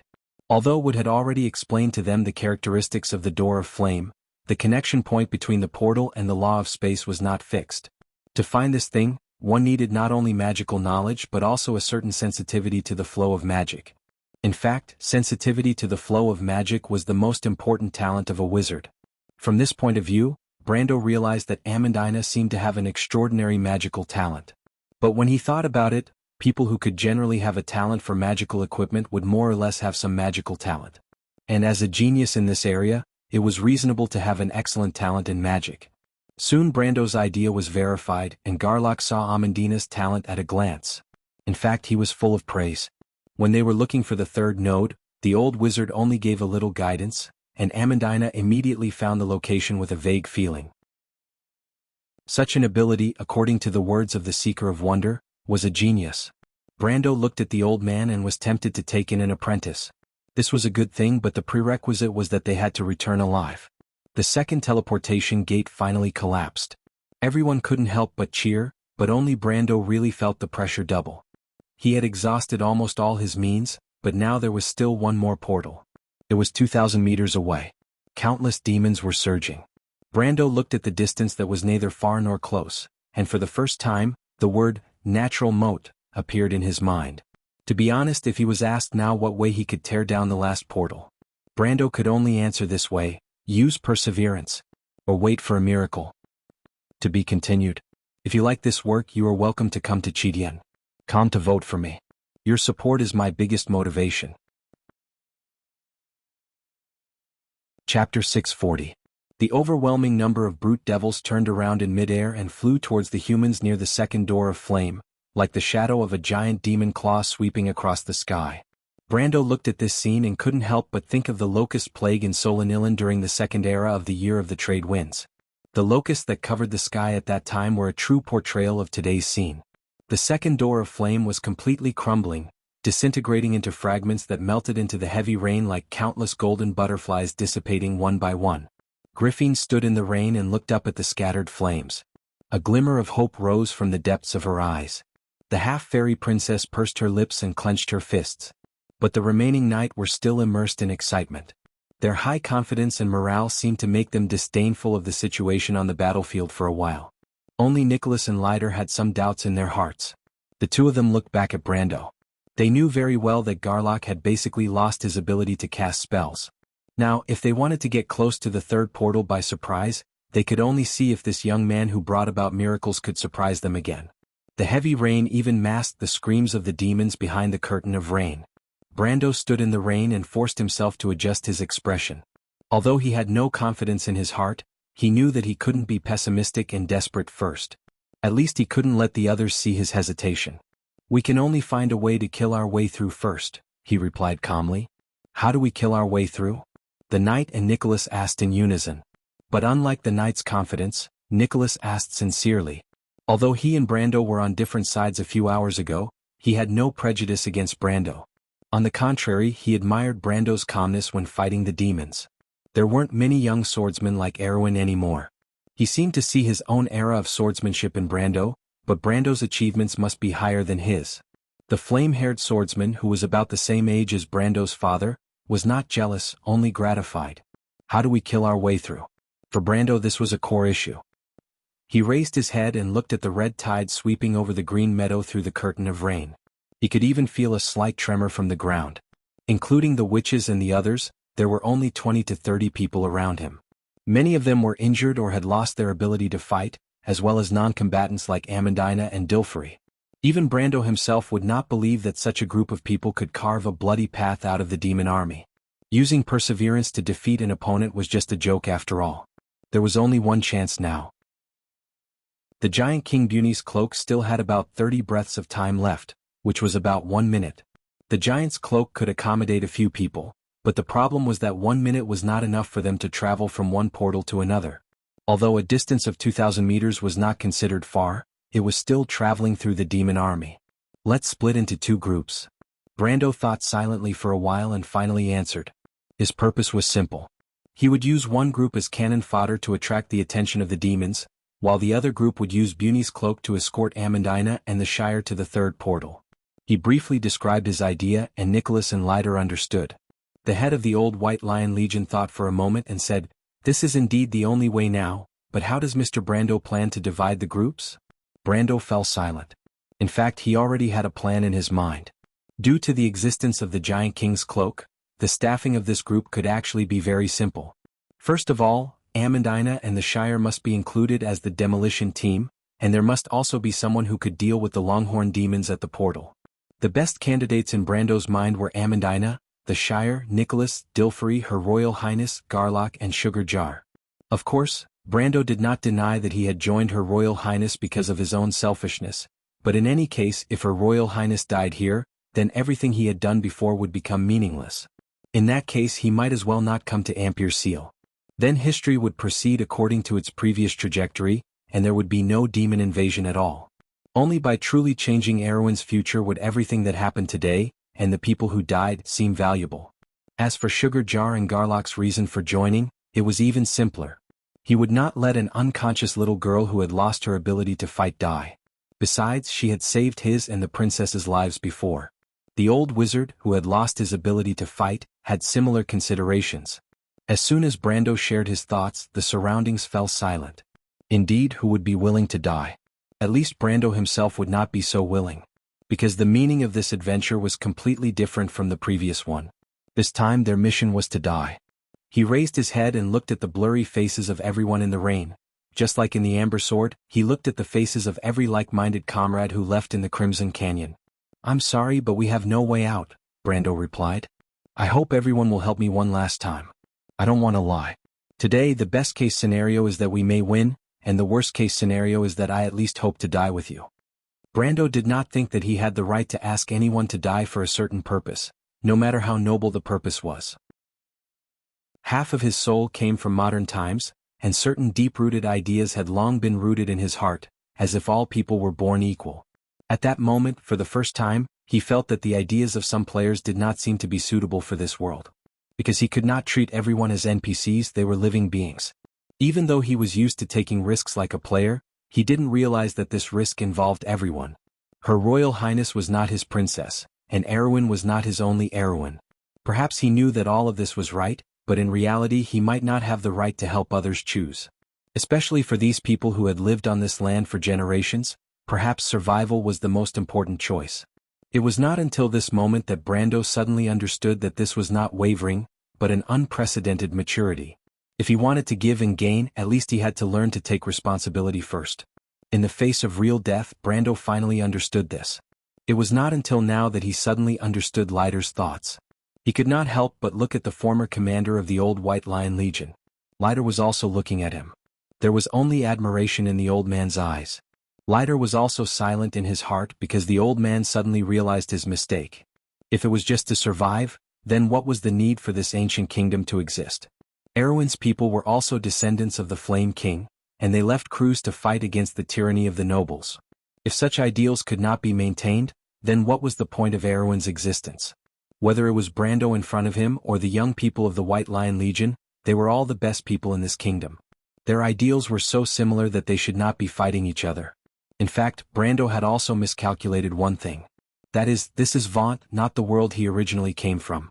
In this place, not everyone would agree with some of his ideas. The knights stared at the young lord, dumbfounded.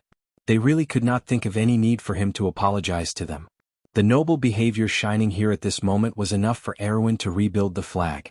It was Brando who brought all of this, as if he had brought them back to the time when the glorious flag was still shining on the plains.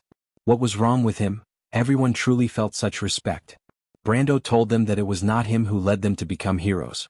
It was them who chose to walk on this path, and he shared the glory with everyone. What else could they be dissatisfied with? There was only endless reverence left in everyone's heart. When Lady Martha gave life to them, she gave them the noblest quality, but at this moment, this quality shone in the heavy rain. A mother's expectations seemed to have been placed on everyone. "My lord, please don't say that," the knight could not help but reply. "If we still have complaints, how would the sages of Erewhon think of us? The noblest actions are all here, and I will only feel glory for my own choice." The old wizard also sighed. "Please cross me off the other list because my lord has no right to deprive me of the glory of my old bones. Even if I'm a wizard, I'm still hot-blooded because I'm still Erewhon's people." "Is it only Erewhon's people who have glory?" The knight of the Holy Cathedral, Stephen, looked deeply at Brando. "The sages made an oath on the holy white plains, and our descendants will only continue the legend of the flame with blood." He bowed slightly to Brando and replied. This standard knight's etiquette was both obedience and respect. It was the respect of a fanatical believer who followed the footsteps of the Flame King to the true ideal. Only people of the same kind could understand each other. Whether it was Erewhon's people or Cruz's people, there were people who pursued the same beautiful things. What he wanted to prove was only this point. Babasha didn't answer but just smiled mysteriously. The Dark Dragon was once called the Fool, but the real fools were only those vulgar people. Brando was stunned. The words of the knight rang in his ears again. Just like the oaths that echoed in his heart every night, people who sought like-minded people had such footprints there. Whether they were men or women, old or young, powerful or ordinary, their ideals were not noble or humble because of people. Brando used to think that he could only find those simple ideals in the game, but he found that he was wrong. But now they were back again. Right here beside him. Just like the players who fought side by side with him in the past. Setbacks, failures, and death could not stop their pace. Others laughed at them for being fools, persisting for a piece of virtual data that did not exist. But the world itself was the same, and nothing was born with a special meaning. What everyone fought for was just the persistence in their hearts, and this kind of persistence had no distinction between high and low. Brando had no intention of refuting others, but if he could not hold on to himself in the virtual world, how could he not lose himself in the bigger world? Retreating was just a sign of cowardice. Princess Griffin's clear voice suddenly interrupted Brando's thoughts. "It's a noble plan, but it's not perfect." The half-elf girl took a light breath and said, "The situation now is in front of all of us, and we can't have a chance to make a mistake and start over. So we have to do the best in every detail. There is nothing wrong with Mr. Brando's arrangement, but you are the only one here who is most familiar with the Giant King's cloak. In the battle later, it will involve the intermittent use of the Giant King's cloak, but as long as the timing is not grasped, it will be a disastrous outcome. Erewhon can't afford such a failure. So I suggest that I exchange places with Mr. Brando, and I will be the commander of this battle. Mr. Brando will escort Miss Amandina until the task is completed." Her Royal Highness said calmly. Indeed, everyone seemed to have just realized this problem. Brando proposed this plan, but the core of the plan was not to attract the firepower of a group of people, but how to flexibly use the Giant King's cloak that lasted less than a minute to reach the other end of the battlefield. This was definitely not a simple job. Although Brando claimed that the cloak was easy to operate, anyone could see that it was just because he wanted to protect Her Royal Highness' selfishness. Such selfishness would only make people feel respected, but it was not necessarily in line with the times. Brando felt the princess' extremely calm eyes staring at him, and suddenly realized what she was going to say. "Wait, but dash, I know what you want to say, Mr. Brando." The previous conversation was only a moment, and the demon army was rushing over, leaving her not much time. Princess Griffin lowered her eyelids and interrupted him. "Although I have never asked what your purpose is, I can feel that sincerity, and I am very grateful to you, Mr. Brando. But at this time, feelings are not the first factor we have to consider. If I had to choose between Erewhon and me, I would prefer that Erewhon survive. I can't represent Erewhon, Mr. Brando, only its people can represent it." The princess' words choked everyone, especially Nicholas and Leiter, as if they had met the princess for the first time today. Amandina grabbed Brando's sleeve, as if only at this moment she understood why Brando had made such a choice. But what she didn't understand was, why did Brando seem to have known all of this in advance? Brando looked at Her Royal Highness, who continued, "So please guarantee that it will succeed." "Your Royal Highness," Brando couldn't help but say. But Princess Griffin turned her head, and the wind and rain fell on the young girl, her long silver hair sticking to her shoulders. She raised her head and looked at the others. "The future King of Erewhon is still young and can't personally lead you into battle. Today, as the Princess Regent, I will lead you to overcome all difficulties. This is my honor, my responsibility, and no one can take it away from me.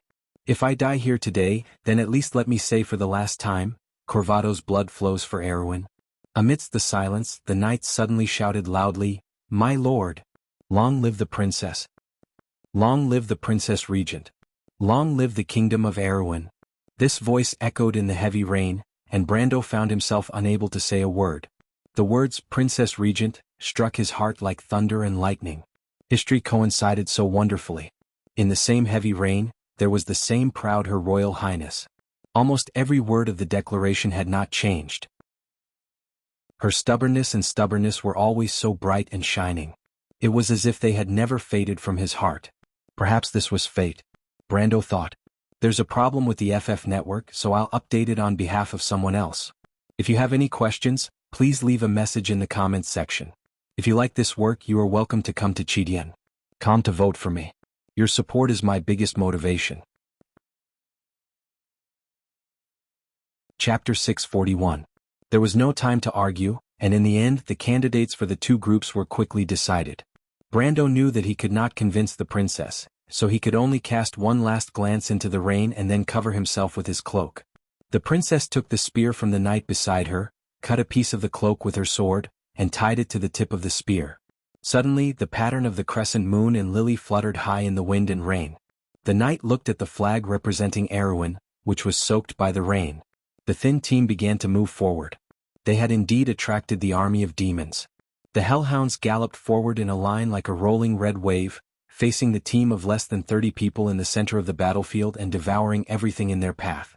This bought Brando a precious moment of respite. The group holding the King of Giants Bunny's cloak brushed against the edge of the battlefield and approached the only remaining door of flame. But even this was not a safe journey. Although the hill-like hellhounds could not see them, sometimes there was no way to avoid them when they pounced from the front. At such times, Brando could only lift his cloak and pierce the throats of these demons from below with his sword, letting the stinking blood spurt out, causing these huge demons to stagger and knock down several more of their kind. But the fallen hellhounds did not attract too much attention from their kind. Demons liked to fight with each other, and such a stampede when charging in a group was insignificant. No one would pay attention to this corner of the battlefield. The demons gradually became denser, and everyone felt the ground under their feet churning. The brute devils in the sky were the first to approach the humans in the center of the battlefield. Lighter raised his head, and his gray eyes reflected those hideous and terrifying faces. The monsters in the sky spread their wings and pounced on them like sharp arrows. Several brute devils crashed into the knight formation, knocking several knights into the air. Their strength was far greater than that of the hellhounds. Lighter saw with his own eyes that the knights were smashed apart, and their armor shattered like glass. The flesh below burst under the tremendous pressure, and the blood vessels burst, turning into a mass of blood. A few drops of blood even sprinkled on the snow-white face of Her Royal Highness behind them. Griffin did not move. Her hand gripped the spear tightly. Her knuckles were white from the lack of blood, but the spear stood firm. The reckless devil swept past. Their brethren behind them swooped down again, and a brute devil crashed into the princess in the crowd. By the time the remaining three knights reacted, the brute devil's sharp claws had almost reached the half-elf girl's chest. "Be careful." A silver light pierced through the rain and nailed the barbaric devil's head, causing it to crash to the ground. The old knight was already standing in front of the princess, sword in hand. Griffin looked at the lion in front of her.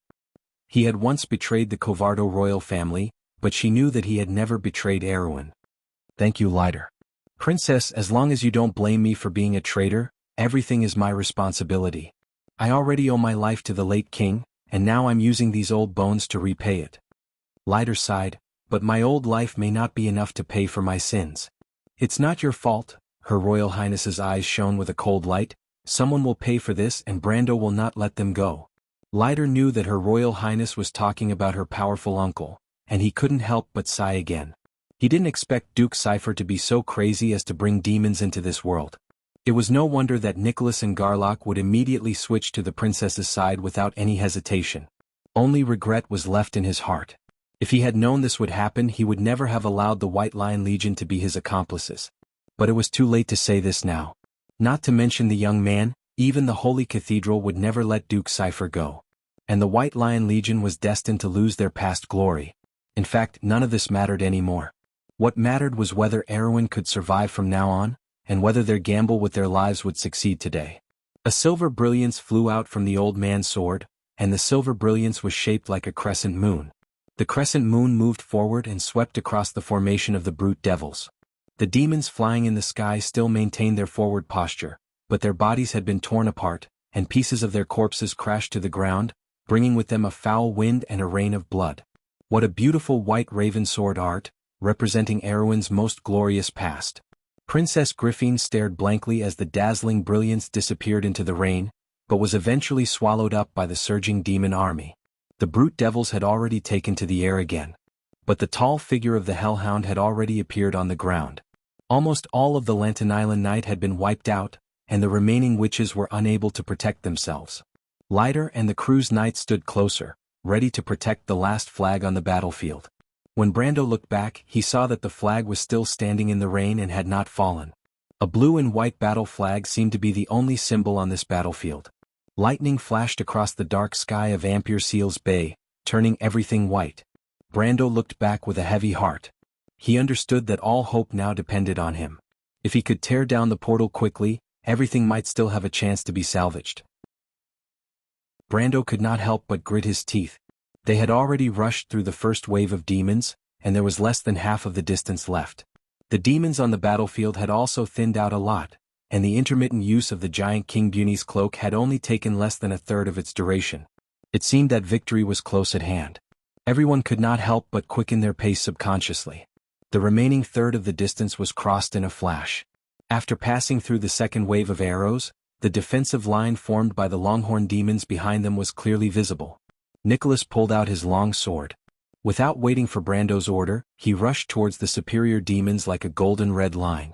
The 12 Longhorn demons were obviously stunned by the sudden appearance of a strong enemy in front of them. Unable to react in time, the two closest to Brando and the others were swept into a sea of fire by Nicholas before they could even let out a scream. There was only one outcome waiting for them. Brando continued to move forward with the Giant King's cloak propped up, and there were still 9 seconds left. At this time he did not need to save any more because there was still the last stretch of the road left in front of him. Amandina followed him closely, the Shire was holding the unconscious sugar jar, and Dilfrey was at the very back. The four of them had never felt so nervous and uneasy as they did at this moment. Even Brando's experience during the Wolf Tide was far from what he was experiencing now, because at that time he could at least see through history, but now the future was hidden in a fog. He had to break through this fog with his own hands, but he could not be sure what the trial behind the fog represented. 30 meters. The Giant King's cloak finally lost its effect. But there were only 2 or 3 kittens by the portal at this moment. Those were all demon warlocks, and as soon as the Shire and Brando appeared, they took care of them one by one. Amandina threw away the Giant King's cloak as fast as she could, as if it was not a legendary item, but a piece of trash. Then she rushed madly towards the last door of flame on the battlefield. The Shire, Brando, Dilfrey, Nicholas as well as Garlock, Lighter and Her Royal Highness, who were far away in the center of the battlefield, saw this scene at the same time. I just need to put in a little more effort. Almost everyone probably only had this thought in their minds. But unfortunately things did not go as they wished. Just as everything seemed to be going step by step towards the best ending, suddenly a terrifying aura suddenly descended out of thin air and pressed on everyone on the battlefield. The pressure of a demon lord. Brando's hair immediately stood on end, and the oppressive feeling he felt was as if a god had suddenly descended upon this realm, but that was absolutely impossible. Not to mention that there was no god in Wonde at all, and even a god could never exude such a cruel and tyrannical aura. That kind of aura could only exist on one creature in Wonde. Demons. He raised his head and watched as the space beside the portal began to tremble. Then a huge golden red door of light suddenly opened beside Amandina without warning, and before anyone could react, a huge 3-headed monster that seemed to be stacked with crimson fat had squeezed out of the door. That unique shape could only make Brando think of one name, the King of Chaos, Messica. At that moment Brando's heart tightened. "Be careful, Amandina," he shouted with all his strength. But it was too late. Amandina did not even realize that disaster was coming. When she heard Brando calling her, she even turned her head in surprise, but the next moment, the Demon King's claws had already pierced through her body. With a sharp sound, the blood-red claws pierced through Amandina like 3 sharp swords. Her whole body arched in pain. Amandina opened her mouth wide as if she was still in shock at the last moment. But blood immediately gushed out from her mouth and nose, but the noble lady still reached out to Brando. Brando. Brando. Brando, her mouth opened and closed, but in the end she hung her head down weakly. No, Brando's eyes were wide open, he could hardly believe what he was seeing.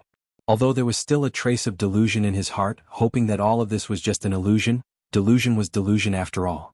His heart could not help but sink. As an ordinary person, would it be possible for Amandina to survive a blow from Messica, the demon king of the ultimate realm? Any sane person would give a natural answer. But this answer was unacceptable to Brando. Amandina was dead? Brendel saw the King of Chaos fling Amandina away with his claws, and Amandina's limp body slammed into the grass, as if she had lost all signs of life. At that moment his mind was blank. He stood in the pouring rain with Haurangaya in his hand, but for a moment he felt as if the whole world had darkened. The noble lady who had been silently by his side, willing to stand against the entire kingdom with him, was dead? Brando did not know what thoughts were flowing in his mind for a moment. And the King of Chaos, Messica, finally noticed the young man at his feet. Its three huge heads looked back at the portal and then at Brando. It instantly guessed the intentions of these humans, and could not help but show a trace of ferocious anger on its face. Vermin, look at what you've done. Messica's voice seemed to come from the abyss. He raised his claws and immediately swung them down at Brando. Brendel, you bastard, wake up from your stupor. Do you want to die here? You still have the cards of fate. Amandina is not dead yet. Saint Tossel, the Wind Empress, was going crazy. But the last sentence was like a bolt of lightning that cut through the darkness in his mind. He reacted with a start. Yes, he still had the cards. As long as he had the cards of fate, there was at least a glimmer of hope to save Amandina. Although it was only a glimmer of hope in a desperate situation. But as long as there was a chance, he would never give up. Brando suddenly woke up, but when he looked up, a shadow had completely covered him. To be continued. If you like this work, you are welcome to come to Chidian. Come to vote for me. Your support is my biggest motivation.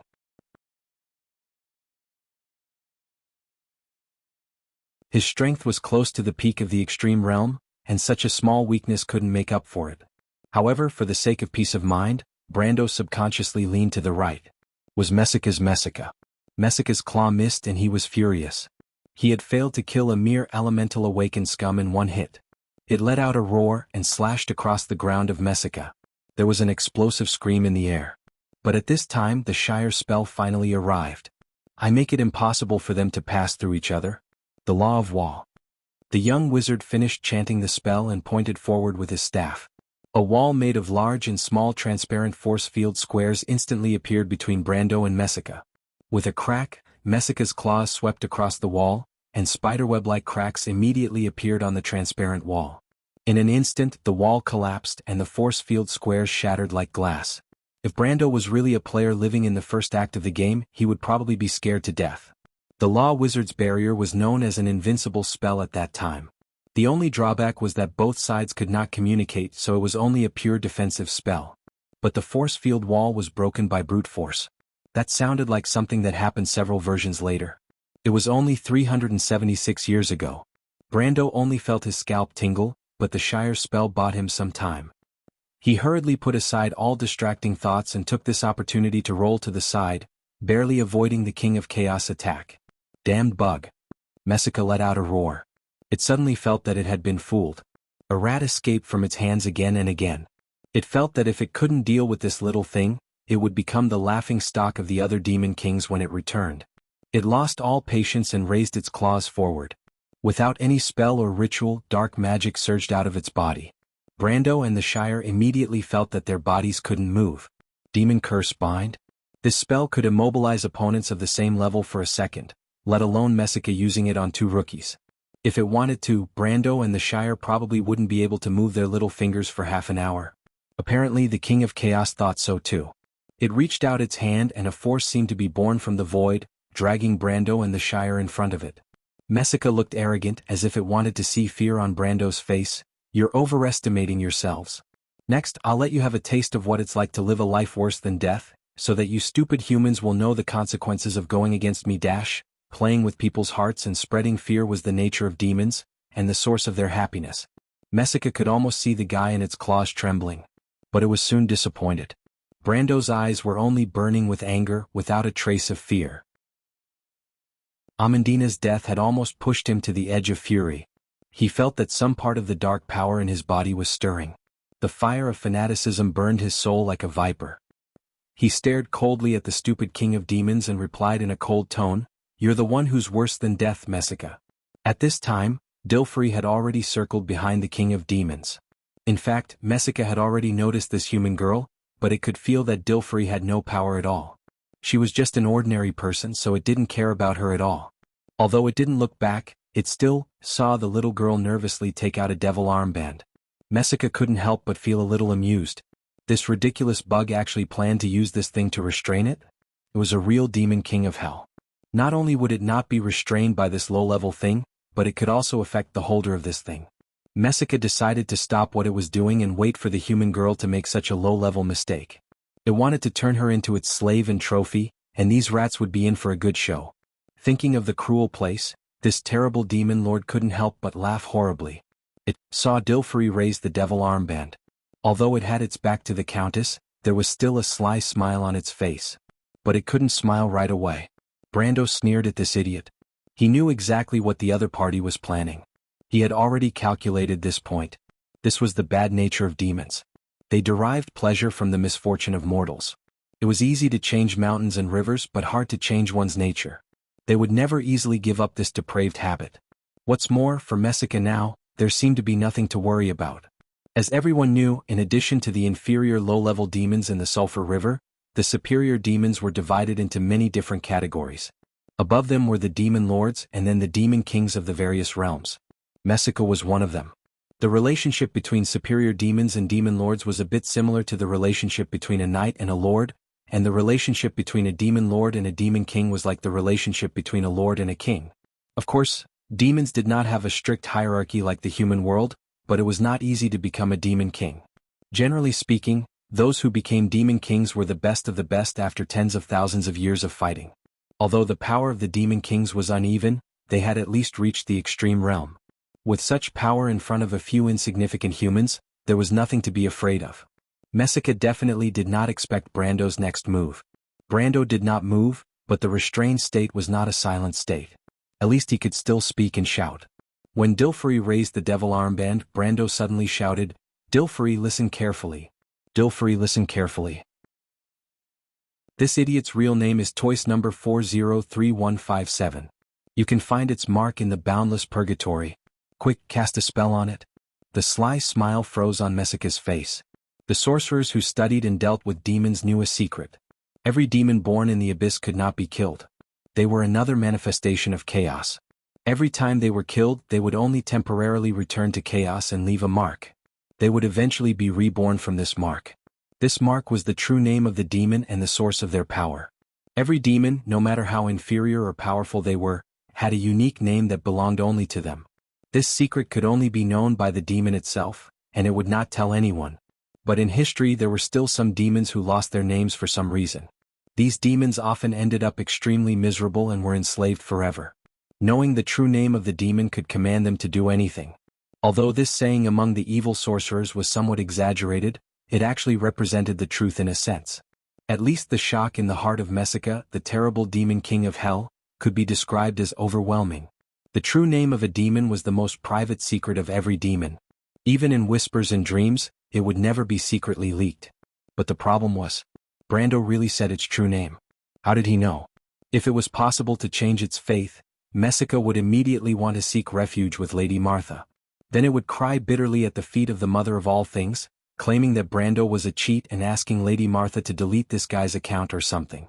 Unfortunately, Messica's boss, the Chaos and Twilight Dragon, obviously did not care about this matter. The King of Chaos looked as if it had just woken up from a dream. It roared and turned back to stop Dilfrey. Unfortunately, it was a little too late. Or rather, it blamed itself for being too confident. When it turned back, Dilfrey had already found Messica's mark in the boundless purgatory through the spell and the number of the true name. Then she chanted a simple incantation, Toys number 403157, withdraw authority. The behemoth demon king of hell and the delicate countess snorted at the same time. Brando felt the spell binding him loosen, and at the same time, he saw a trace of blood oozing from the corner of Dilfrey's mouth. Backlash. He knew that Dilfrey's power was still too weak. If she only relied on the devil armband, not only would she not be able to control Messica, she would be controlled instead. But even if she relied on the true name, Messica's huge power was not something she could bear alone. Unfortunately, he did not have the extra time to find a gold-rank summoner who was good at psychic spells. Even the Countess herself was just an unexpected surprise. Brando and the Shire fell from the air to the ground. At the same time, Dilfrey, who was trying to control the King of Chaos, had her beautiful face almost distorted. Only then did she understand why Brando told her that this was a dangerous task. She could not suppress Messica's power. Even if she had the true name and the devil armband, the powerful demon king of hell was not something an ordinary person like her could control at will. The turbulent power of hell invaded her body through the magic ring and quickly corroded her internal organs and blood vessels. Countess, you should know the consequences. I know. Dilfrey raised her head. Her facial features were bleeding, and she looked extremely horrifying. But she still raised the devil armband and shouted, I order you to cut off the magic connection with the lower world. No. The demon king of hell suddenly screamed. It never dreamed that the little girl in front of it would be so cunning. Compared to her, it felt that it was simply a lower-ranked demon. With its true name, Dilfrey could order it to do anything and it could not resist. In other words, she could order it to die, but the problem was that she would be completely torn apart by the power of the backlash before that. However, Messica never dreamed that Dilfrey would choose such a simple order to act according to her capabilities. Cut off the magic connection with the lower world. It was unable to resist at all, and the dark magic on its body dissipated in an instant. And in the eyes of others, Messica was thinning, at a speed visible to the naked eye. In fact, it was the fat on its body that shriveled up like a deflated balloon, and soon turned into dry skin hanging on its bones. It looked as terrifying as it could get. And Messica's power was also rapidly declining, and almost in the blink of an eye, it fell from the peak of the extreme realm to the middle level of elemental activation. In just a few seconds, it fell by more than 2 realms, which was the fastest level drop in the Amber Sword. Bastards, you can't do this. Messica was so ashamed that it was like a little girl who had been forcibly stripped of her clothes. It probably never dreamed that it would end up like this. In fact, if Brando could just let this guy die, he would never choose such a troublesome way. Choosing such an order was the result of his careful consideration, because it was the only way to maximize Dilfrey's safety. Of course, the Countess was not afraid of death. But the problem was, if she died, wouldn't Messica regain its freedom? So Brando chose this compromise from the beginning. Even if it was a compromise, it would still cause irreparable damage to Dilfrey's body, but there was no other way. The dark shackles on Brando and the Shire dissipated in an instant. He immediately picked up the Halran Gaia from the ground, and at the same time, Messica's magic dissipation effect finally came to an end. In fact, such a dissipation of power would theoretically continue until it completely became an ordinary person. But the withering of physical power was not an effect that could be achieved in a short time. Messica, the King of Chaos, who was at most a Chaos Lord at this time, had completely lost its confidence at this moment. It immediately took a horn from its waist. The horn was obviously made from the horn of a greater demon, and blew it as if its life depended on it. The long sound of the horn penetrated the entire battlefield in an instant, and Brando knew at a glance that this guy was calling for reinforcements. He looked back and saw that the demon army in the center of the battlefield, after a slight pause, suddenly began to turn back in chaos. Stop him. He immediately turned back and shouted. Amandina's fate was unknown, and no one could find the node of the portal. If the demon army arrived, everything they had done before would be for naught. Charles, who was at the side, also reacted immediately. He hurriedly grabbed the cane that had fallen on the ground. At the same time, the princess and her party, who were surrounded in the middle of the battlefield, had the exact opposite feeling. Previously, they were surrounded, and there were several times when they were almost completely wiped out. Leiter and the crew's knight were all injured, and one of Garlock's arms was covered in blood and drooped weakly. The princess was clawed on the shoulder, and half of her shirt was stained with blood. But just as everyone was ready to die in a bloody battle, the surrounding demons suddenly retreated, and the pressure was relieved. What's going on? Those who were lucky enough to survive could not help but be slightly startled. The demons clearly had the upper hand, so why did they suddenly give them a chance to breathe? They raised their heads subconsciously, but the portal was still there, wasn't it? P.S. Since the log of the running team is still a spoiler, I decided to wait until these chapters are finished and this plot is over before I continue to post. My balls hurt == please vote. To be continued. If you like this work, you are welcome to come to Chidian.com to vote for me. Your support is my biggest motivation. Chapter 643. Messica's shriveled skin was wrapped around its thick bones, its ribs were protruding, and its eye sockets were withered and sunken from its 3 heads. It looked like a huge skeleton. From time to time, dark blue flames burst out of its body, which was the light emitted by the disintegration of demonic items due to the loss of magic power. Even its equipment protection had completely disintegrated. It was as if it had suddenly fallen from the throne of a brutal king to a penniless beggar. The huge psychological gap also brought with it a huge sense of insecurity. Although it was clear that it still had an advantage against Brando and the Shire, Messica immediately used its remaining strength to cast a flame shield on itself. It was as if this would make it feel more at ease. However, the Shire's reaction was not slow either. When Brando asked it to attack, it immediately grabbed the staff that had fallen to the ground and recited the spell loudly, "I will turn this sharp into a sharp blade so that it will separate everything. By the law of Tiamat, the blade of Demetrius." He moved his hand forward, and the air in front of him stacked into layers of bright wind blades, and then instantly slashed at the demon king of hell, Messica, who was not far away. The flame shield hanging around Messica was much stronger than the little thing on Brando's crimson blessing. The orange light on the magic shield was like a layer of orange grease so thick that it was almost solid. The Shire's dragon blade slashed fiercely on the magic shield. It was as if it had stabbed into a pot of oil and stirred violently. The red grease on the hemispherical magic shield shook violently. But it did not move at all. Ha ha ha. Messica took a step back in fear at first, only to find that the Shire could not penetrate its shield. The 3 heads could not help but laugh proudly. It was as if it had completely forgotten that it was still a demon king of hell. Normally, it would be a great insult to it if its shield was penetrated by a gold-level wizard. "You can't kill me. Just wait for your death," it shouted arrogantly. But soon it could no longer laugh, because after the dragon's blade swept across like a transparent blade, a black longsword appeared behind the spell.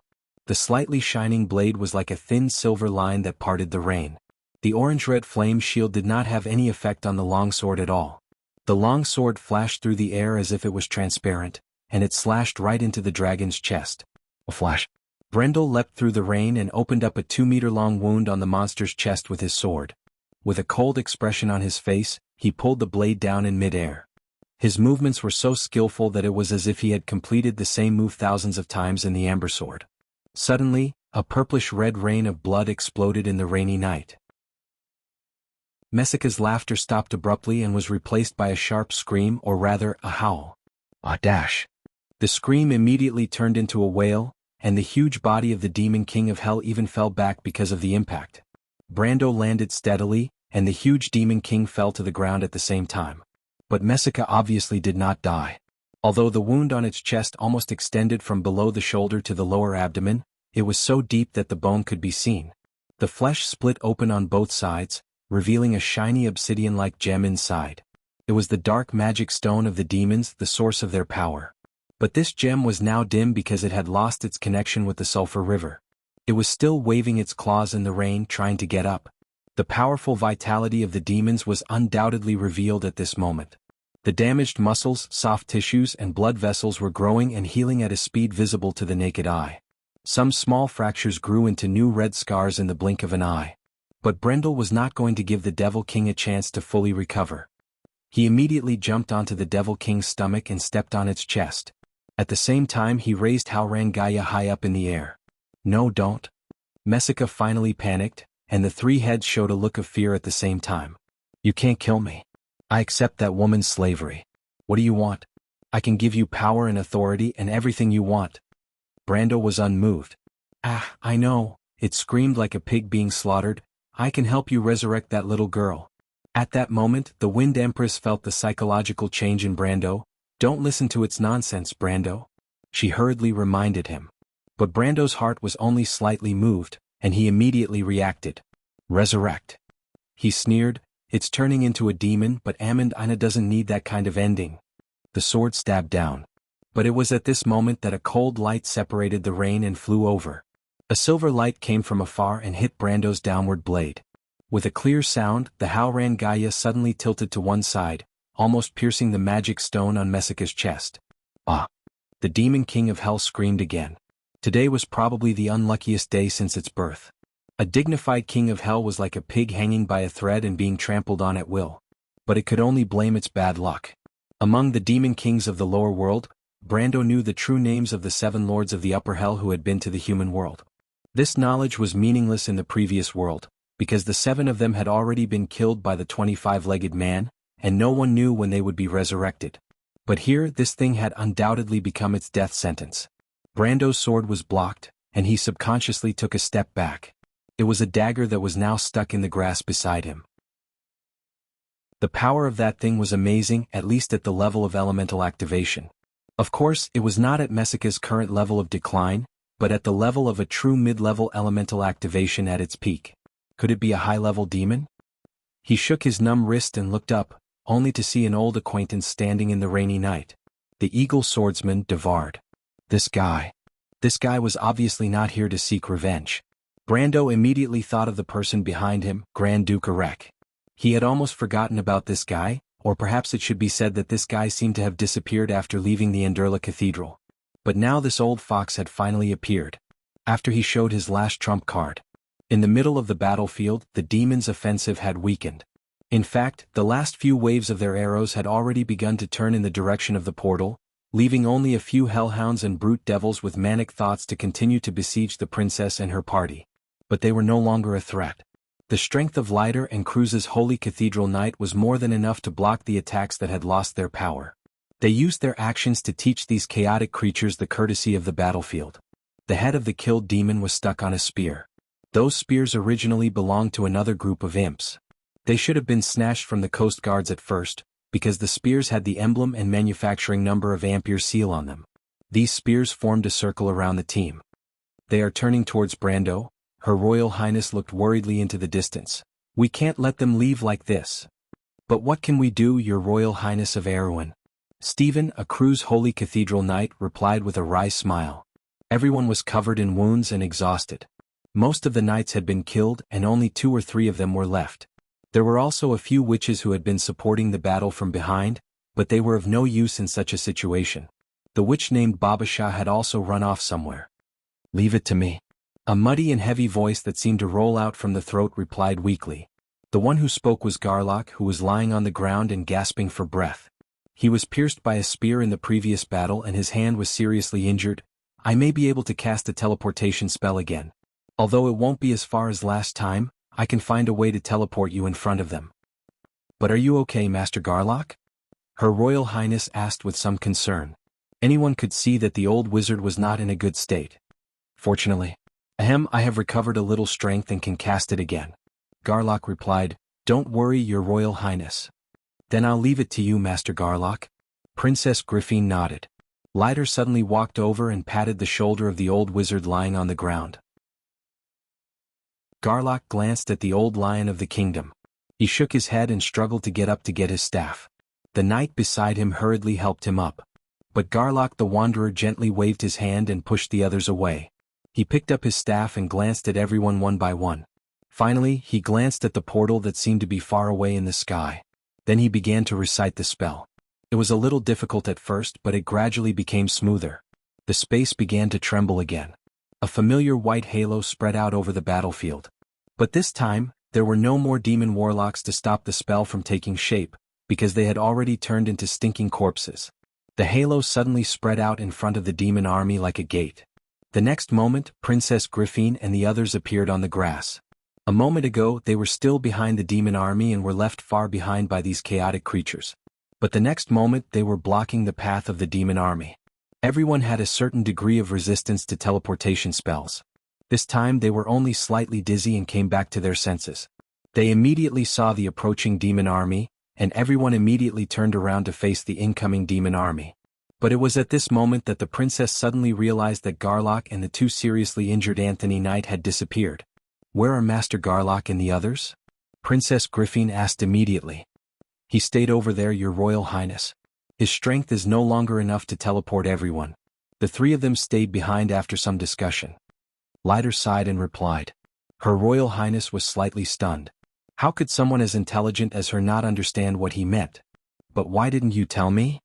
Everyone has the right to choose to be a hero, Your Royal Highness. He was waiting for us in another world and we were just going to arrive later, after stopping these monsters. The half-elf girl bit her lip. I understand. She nodded. The old white lion bowed slightly to her. It was the etiquette of an old courtier to a young princess. Then the old knight turned around with a long sword in his hand. At that moment, thunder and lightning intertwined, zigzagging and flashing in the sky, piercing through the layers of dark clouds. The demon army had discovered the mantis, blocking their way. They had no intention of stopping. On the battlefield, the advantage of the demons had been stripped away layer by layer. The original absolute advantage had now become entanglement. It was as if there were two dying opponents on the battlefield, waiting to see who would die first. Brando stood in the pouring rain and stared at Devard the eagle in front of him. Neither of them looked like they had been fished out of the water, but no one noticed this. What was Erek trying to do? As early as in the Amber Sword, the players had such suspicions. Because of the bizarre death of Her Royal Highness, all the blame was directed at the Grand Duke and Cruz's people. But the conspiracy behind it was obviously far more than that. The players had also found traces of the cultists, but this series of investigations eventually dissipated completely because of Erwin's demise. Brando would rather believe that Grand Duke Erek was the suspect, and now that Devard the Eagle had appeared, his guess was confirmed. But it might not be what he wanted to see. Devard the Eagle swordsman had already drawn his long sword in front of him. This put Brando in a dilemma for a moment. Should he let go of the King of Chaos? The problem was that the Shire was obviously no match for Devard. He didn't know what was going on with this guy, but his broken hand had almost recovered in a few days. It must be the devil's work. At least when Brando saw this guy holding a sword in one hand before in the temple, he didn't look like he had recovered from his injury. This thought flashed through his mind. Devard had already shot towards him. The Shire. Brando shouted. The Shire immediately began to set up a protective spell. He picked up his staff, but no one expected that at this time, the oak staff in his hand shattered like glass without warning. The broken pieces of wood seemed to have been hit by something, and in an instant, they spontaneously combusted and turned into ashes in the blink of an eye. The young wizard couldn't help but scream, and a large piece of skin had been burned off the hand holding the staff. What the hell is this? He raised his head. A ripple visible to the naked eye in the air was sweeping across the entire battlefield. The arc of electricity crackled as it swept across the entire grassland, and the meadow where it passed was immediately scorched. And people's hair stood up as if it had been swept by static electricity, and immediately there was a burning smell. Ring of lightning. The Shire screamed. This was not a high-level spell, nor did it occupy a high level in the ring spell system. But no one had ever heard of a level 2 spell that could cover a battlefield that was several kilometers wide. Without the Shire's spell cover, Devard stabbed at Brando like a bolt of lightning. Brando had no choice but to give up Messica in his hand, pull the Haurang Gaia out of the King of Chaos chest, and at the same time roll back to avoid the sword. Messica on the ground let out another painful howl. But it finally found a chance to escape, and without waiting for the wound on its chest to recover, it immediately got up from the ground. The Shire, what's the matter, where's your spell? Brando immediately asked without looking back. He was anxious because he did not know how long Amandina could hold on. If her soul completely disappeared, even Martha would not be able to save her. The problem was there was not much time left. I don't know. The Shire was looking in the direction of the ring of lightning. He immediately let out a shrill scream. Brando had never heard the Shire make such a sound, and he heard his mage attendant shouting his name, "My lord, look behind you." There was a loud bang. Brando subconsciously turned his head, and then he was stunned to see a huge black shadow breaking through the ground and slowly standing up from the ground in the direction of Ampere Seal. At that moment, his mind was blank. This is impossible. How could there be a Titan statue here? Had he traveled to the end of the Slate War? To be continued. If you like this work, you are welcome to come to Chidien.com to vote for me. Your support is my biggest motivation. Chapter 644. In the last Golden Age, the Bugis created the Colossus and named it Tramir, a titan from ancient legends. This sacred weapon was once the weapon used by the people of Order to fight against the Twilight, but since the fall of the final fortress, Babel, everything related to it disappeared one by one in the long river of history. But the legends related to it had always been passed down on the earth. About its power, it was still spoken of and praised by the world. It was one of the few weapons in the mortal world that could fight against the twilight. And today it reappeared in front of the world. After the first Colossus stood up, a second Titan stood up from the ground. When Brando saw this, he immediately turned around without looking back and ran in the direction of Amandina. Messica, the king of chaos who was left behind, was stunned for a moment before he reacted. Portal. Stop him. He screamed in shock and anger. Brando had planned to do so. As soon as he saw the two Titans appear, he knew that victory was hopeless. In that case, he might as well find a way to blow up the portal before the other party arrived. Of course, the first thing was to save Amandina. Devard the eagle immediately chased after him. But the Shire stopped him and said, "I will make it impossible for them to pass through each other, the law of the wall."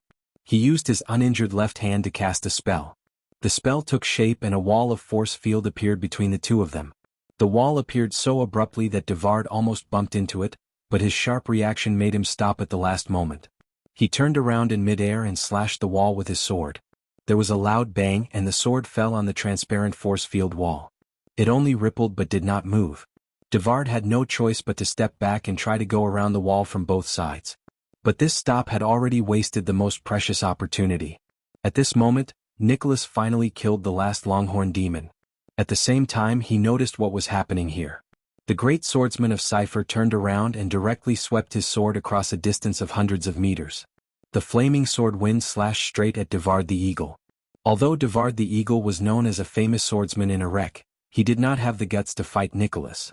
So when he saw the flame rushing towards him in a golden-red straight line in the rainy night, his face suddenly changed and he rolled back ungracefully to avoid the sword.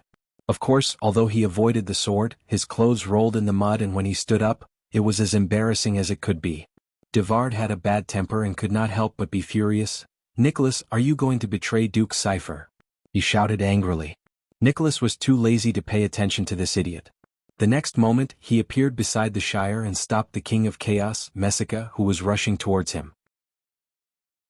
Messica screamed angrily, but at this moment he was no match for the flaming Nicholas.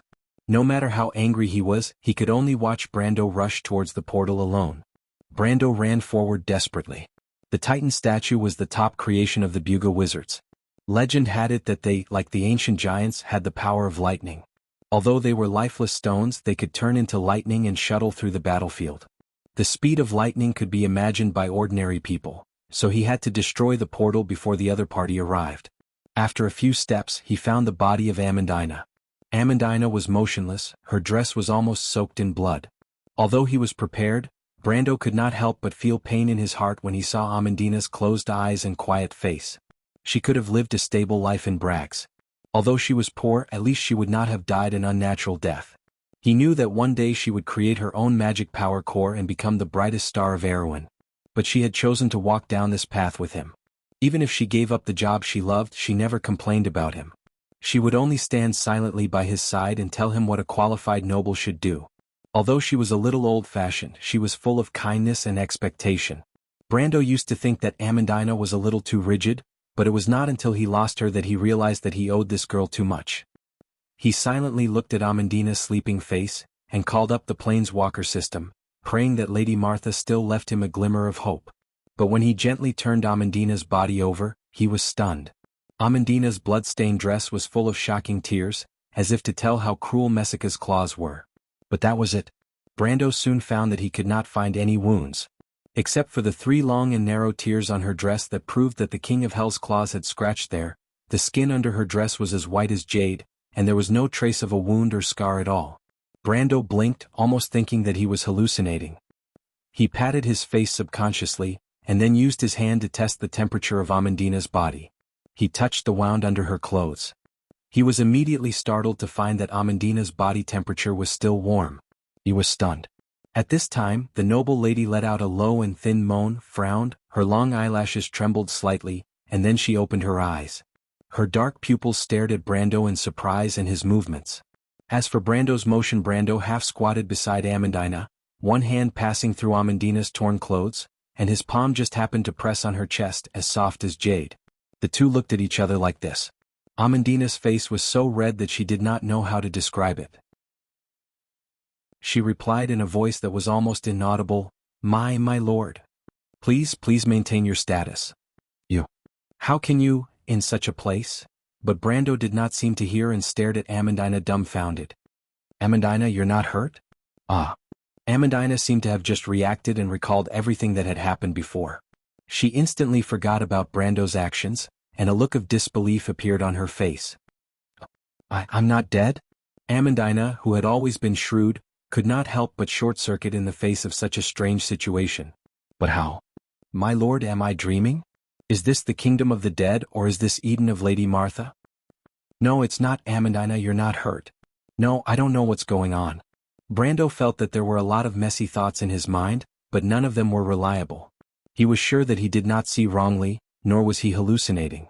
Amandina must have been killed by Messica, and the cuts and bloodstains on her dress were proof. But what was going on? While he was still puzzled, he suddenly saw Amandina, who was lying on the ground, crying in a daze.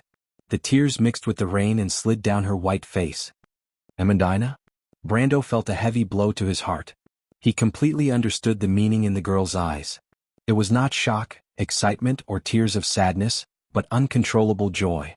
Because she could be with him again, and did not have to go to the kingdom of the dead alone. At that moment, Brando felt that the softest part of his heart was touched. Amandina had hugged him tightly before that. Tears rolled down her cheeks like beads from a broken necklace. She did not speak, but it was more than 1,000 words. At that moment, Brando suddenly understood her choice. Brando quietly felt the warmth from the noble girl's body. If he could, he was willing to give her a little more time. However, now was not the time to be affectionate. He paused for a moment, then pressed Amandina's shoulder and calmly pulled her away from him. Amandina, now is not the time to talk about this, we need your help. Amandina nodded gently. She had calmed down, and the shock of regaining her life made her momentarily forget herself. But she was still the same Amandina. She wiped the corners of her eyes with her hand. I know, the portal. There's another portal. My lord, can you help me up? Brando hurriedly helped her up, and the two quickly ran in the direction of the portal. At the same time, Nicholas had just blocked the King of Chaos, Messica, and the Eagle Swordsman, Devard. The portal was still 100 meters away. It was at this moment, a bolt of lightning pierced the night sky, causing everyone's expression to change. The crisscrossing lightning seemed to cross the entire battlefield, and in the next moment, it suddenly fell in front of Brando and Amandina, blocking them from the portal. After the lightning dissipated, white smoke curled up, and a huge figure appeared behind them. It stood in the rain, its towering body more than 100 meters tall. There was still mud on its body, but the rain had washed the dirt away, revealing the bronze-like skin underneath. It looked like a bronze creation, but it was actually the product of granite strengthened by magic. In this world, except for the mages of Buga, no one knew this giant better than Brando. It was a titan, the supreme creation of the mages. Its body was made of stone, but after the enchantment, it had long been harder than the strongest adamantine. Ancient alchemy had long been lost after the war, and every titan statue that existed in the world was a gift from before that era. However, most of the rumors about these gifts were about their terrifying power. When the mages of Buga captured Alls, where the slate was hidden, they only used one titan statue to level the third major city under Jorgendi Ridge. It was said that after that battle, Alls was reduced to ashes, and some players saw it with their own eyes. Brando subconsciously stopped in his tracks. The titan was like a mountain in front of them, lying between him and the portal.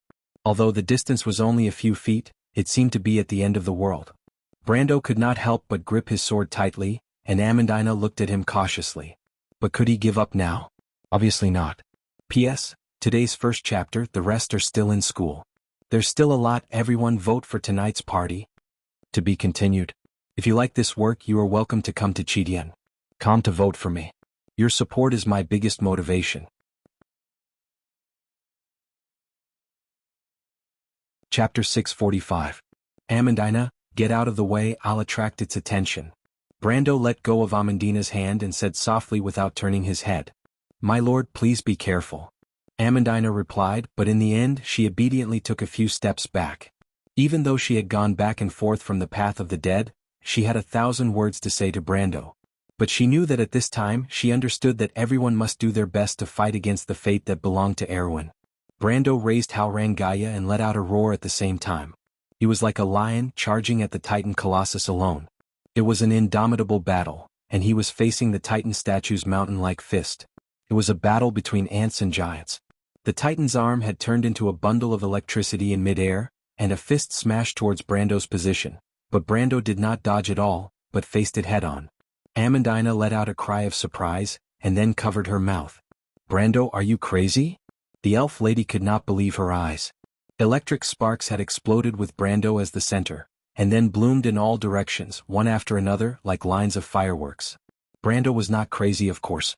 But he knew that it was meaningless to dodge. This was the supreme work of the Buga mages, and the Titan's attack could not be avoided at all.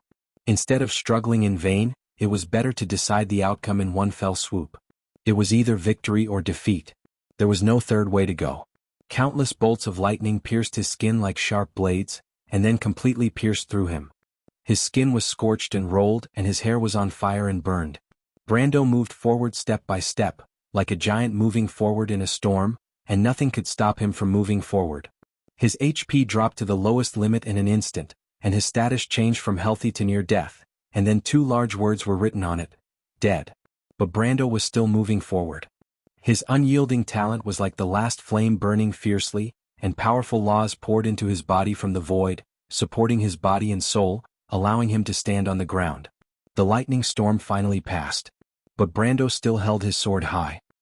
He looked at Titan, and only one sentence could express the wildness in his heart. "Come on, bastard." He raised his head and roared. His roar pierced through the entire battlefield. The Titan statue froze for a moment, or rather, the person controlling this terrifying war machine froze for a moment. Never in his wildest dreams would he have thought that after taking a full blow from him, this young man who was merely at the pinnacle of gold elemental awakening was still alive. However, it accepted Brando's provocation.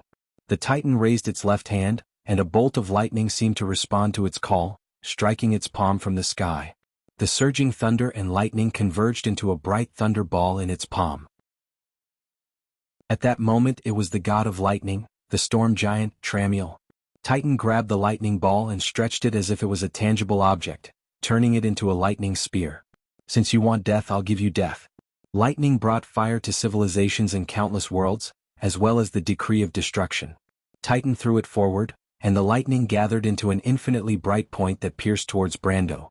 Dodge. Saint Tassel didn't understand what Brando wanted to do at all. She felt that this young man was simply crazy. She had never seen such a wild side of him, facing the power of death without any scruples. That moment only reminded her of that night in Bucci, when she first saw this young man. It was precisely because of this same power that she really decided to make him her successor. But this scene replayed itself. The young man was like an enraged lion, charging towards his enemy, or perhaps death, with an indomitable will. For him this was the only chance left. A roar that seemed to tear the world apart sounded. Lightning sputtered across the meadow, and the dense electric arcs twisted and almost turned into some kind of blazing white-gold gaseous substance. They meandered across, turning everything in their path into flying ash. But what happened next was unbelievable to everyone who witnessed this scene. Brando was like the thunder god descending to the world. His body was surrounded by lightning, his hands parted the white gas cloud, and with an unstoppable momentum, he passed through the thunderstorm. Everyone saw the black flames rising from his eyes, and the same power overflowed in his body. The power of the raging dark dragon dominated Brando at this moment. He only had eyes for Titan. He jumped up. This jump had already erupted with power that ordinary people couldn't imagine. He flew off the ground like a cannonball and crashed into Titan's chest. That was where the core of the lightning was located. The Howran Gaia was like a silver line that parted the water mist. The sword pierced down and hit the hard granite. But in a burst of sparks, the invincible Howran Gaia was only able to hit the hard surface. The countless lines of the magic array on the bronze surface suddenly bounced off invisible ripples and completely pushed the sword away. Then the lightning on the protective array began to counterattack. Countless electric arcs flew out from the chest of this behemoth, and each one was like a whip that hit Brando's body. But it was meaningless. Brando couldn't become more dead. As long as his head and heart were still there, then in these 10 minutes, he would continue to live. 10 minutes was enough for Brando to do a lot of things. The counterattack of the lightning also triggered some unawakened power in Brando's body, which was the blood of the sun. Every time a bolt of lightning fell on him, the blood of the sun would strike back with the same golden red lightning. Only at this moment did the situation that Brando had been planning for a long time finally happen. The damage reflection skill began to show its terrifying power with the support of the unyielding talent. Every time a bolt of lightning hit him, the blood of the sun would react and strike back with the same golden-red lightning. The damage reflection skill finally showed its power with the support of the unyielding talent. Even if it only dealt 50% damage, it was still the power of Titan itself. The Titan was attacking itself. The Titan's controller immediately realized that something was wrong and used countless lightning bolts to counterattack Brando's attacks, only to be met with an equal number of counterattacks from Yang Yan blood. But in turn, the counterattack of Yang Yan's blood would lead to a new round of counterattacks, making this vicious cycle almost impossible to stop. The entire Titan was instantly enveloped in a ball of dazzling light that resembled the birth of a new star. In the blink of an eye, the Titan could no longer hold on after nearly 10,000 counterattacks. In the blink of an eye, countless fine cracks appeared on its chest. The Titan trembled violently in the blazing light. Brando was also roaring at the sky, or rather, screaming miserably. The constant pain almost drowned out all of his senses. He used all of his strength and could only make one sound. Brando used his last bit of rationality to extend the crimson blessing left claw into the crack in the chest of the Titan Colossus with a roar. Then he raised Haoran Gaia and began to violently attack the Titan's gradually exposed lightning core. Now, there was only one result for both sides. Kill the other or be killed by the other. If the Titan's controller still had a trace of hope, Brando knew better than him that this huge thing would definitely not be able to kill him for at least 10 minutes. And could the Titan withstand his full-strength attacks for nearly 10 minutes? The answer was obviously no. The Titan would be killed by its own damage reflection. This was probably the most aggrieved way to die since it was created. And it could no longer turn back. Brando had also lost the ability to think and had completely fallen into a state of madness. He was almost like a beast, completely relying on his instincts to attack this giant beast. The constant hellish pain made him unable to think at all. The only remaining trace of consciousness he had left finally turned into a roar. Amand and a run. Now is the time, run. Teleportation gate. His voice spread far and wide. Amandina pressed one hand to her chest. She looked at the ball of light that had become as bright as the sun with an indescribable feeling. She knew that Brando was fighting a desperate battle with the terrible enemy inside. She was powerless to change anything and could only pray silently. But until Brando's roar rang out, Amand and a run. Now is the time, run. Teleportation gate. Amandina shuddered. That roar did not sound like the voice of her lord. It was so painful that it sounded like the howl of a beast. As if she had been stabbed, she immediately gritted her teeth and rushed towards the teleportation gate.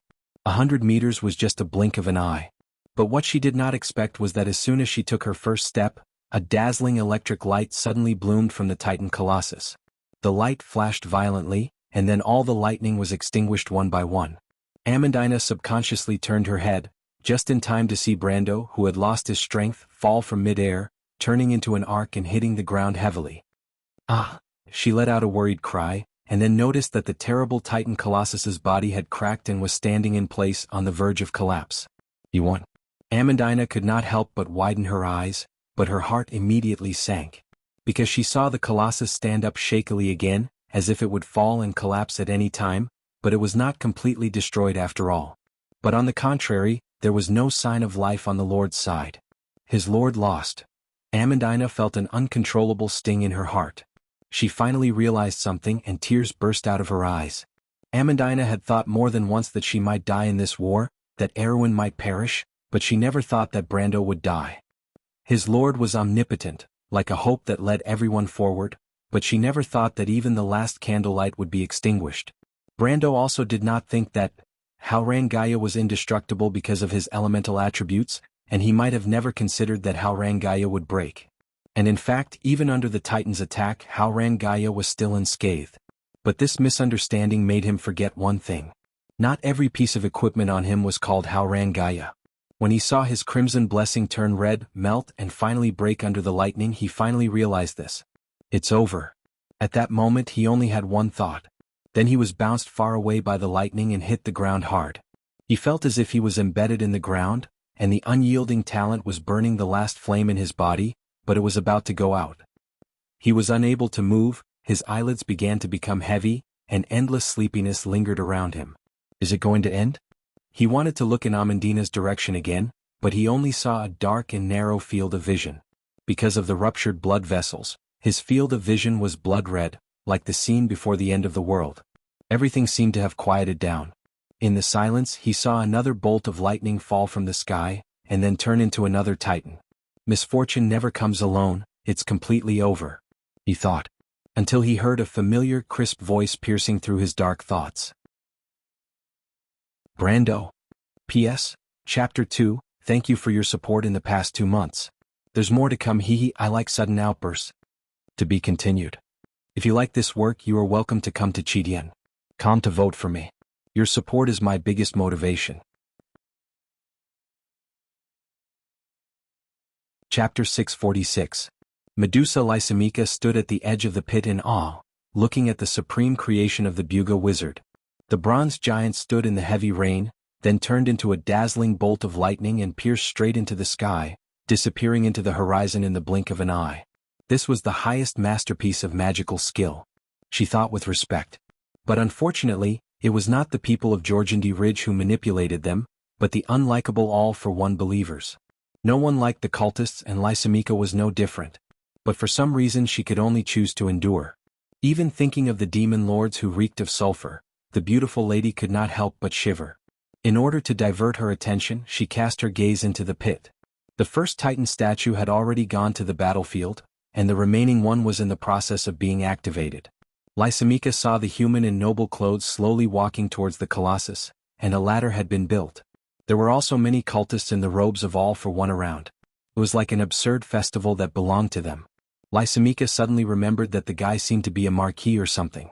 But unfortunately she had always been disdainful of human aristocrats. She subconsciously looked away, but immediately saw the situation she did not want to see the most. White Mist, did you hear that? They're going to deal with Brando. What should we do?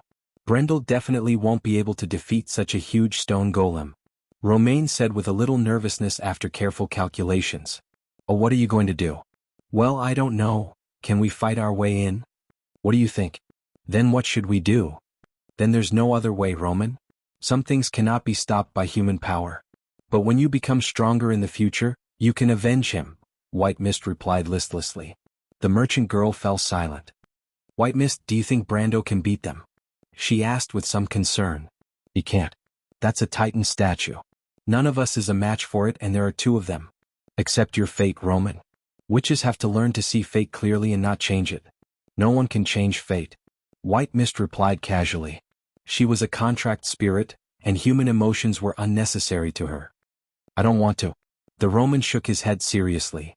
Sister Witch said that I'm a warlock, not a witch. I'm going to save Brando. Then how are you going to save her?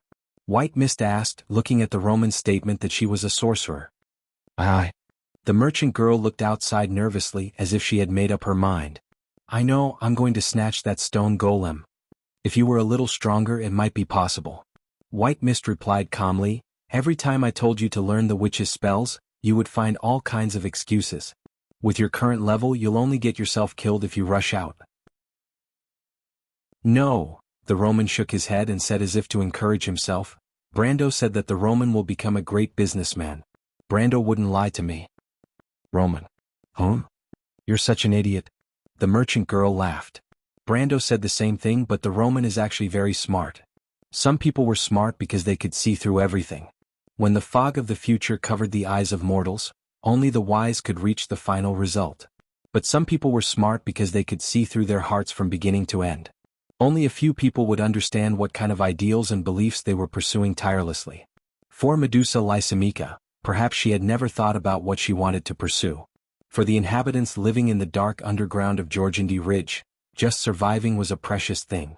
She was just trying to ensure her position as much as possible, so that she would not be abandoned by the lords above in every future operation like cannon fodder. She had seen too many similar tragedies. Therefore she was used to being orderly and well-planned.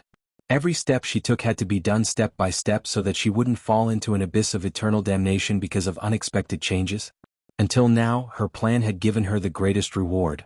But it was not until she saw the little girl in the merchant's dress rushing out from under the ruins and towards the Colossus with her own eyes. Somehow, for the first time, she felt that a serious flaw might have been buried in her delicate plan. She suddenly thought of Viscount Benninger, who was suddenly discovered by the Harpies. As if it was an intuition or a blessing in the heart, she let out a roar. "Stop that little girl, don't let her get close to the Colossus." The outermost cultists were the first to react. But these lunatics and bastards in the mouth of ordinary people turned their heads nervously, only to see that it was just a merchant girl who was running with her dress up. Everyone could not help but breathe a sigh of relief.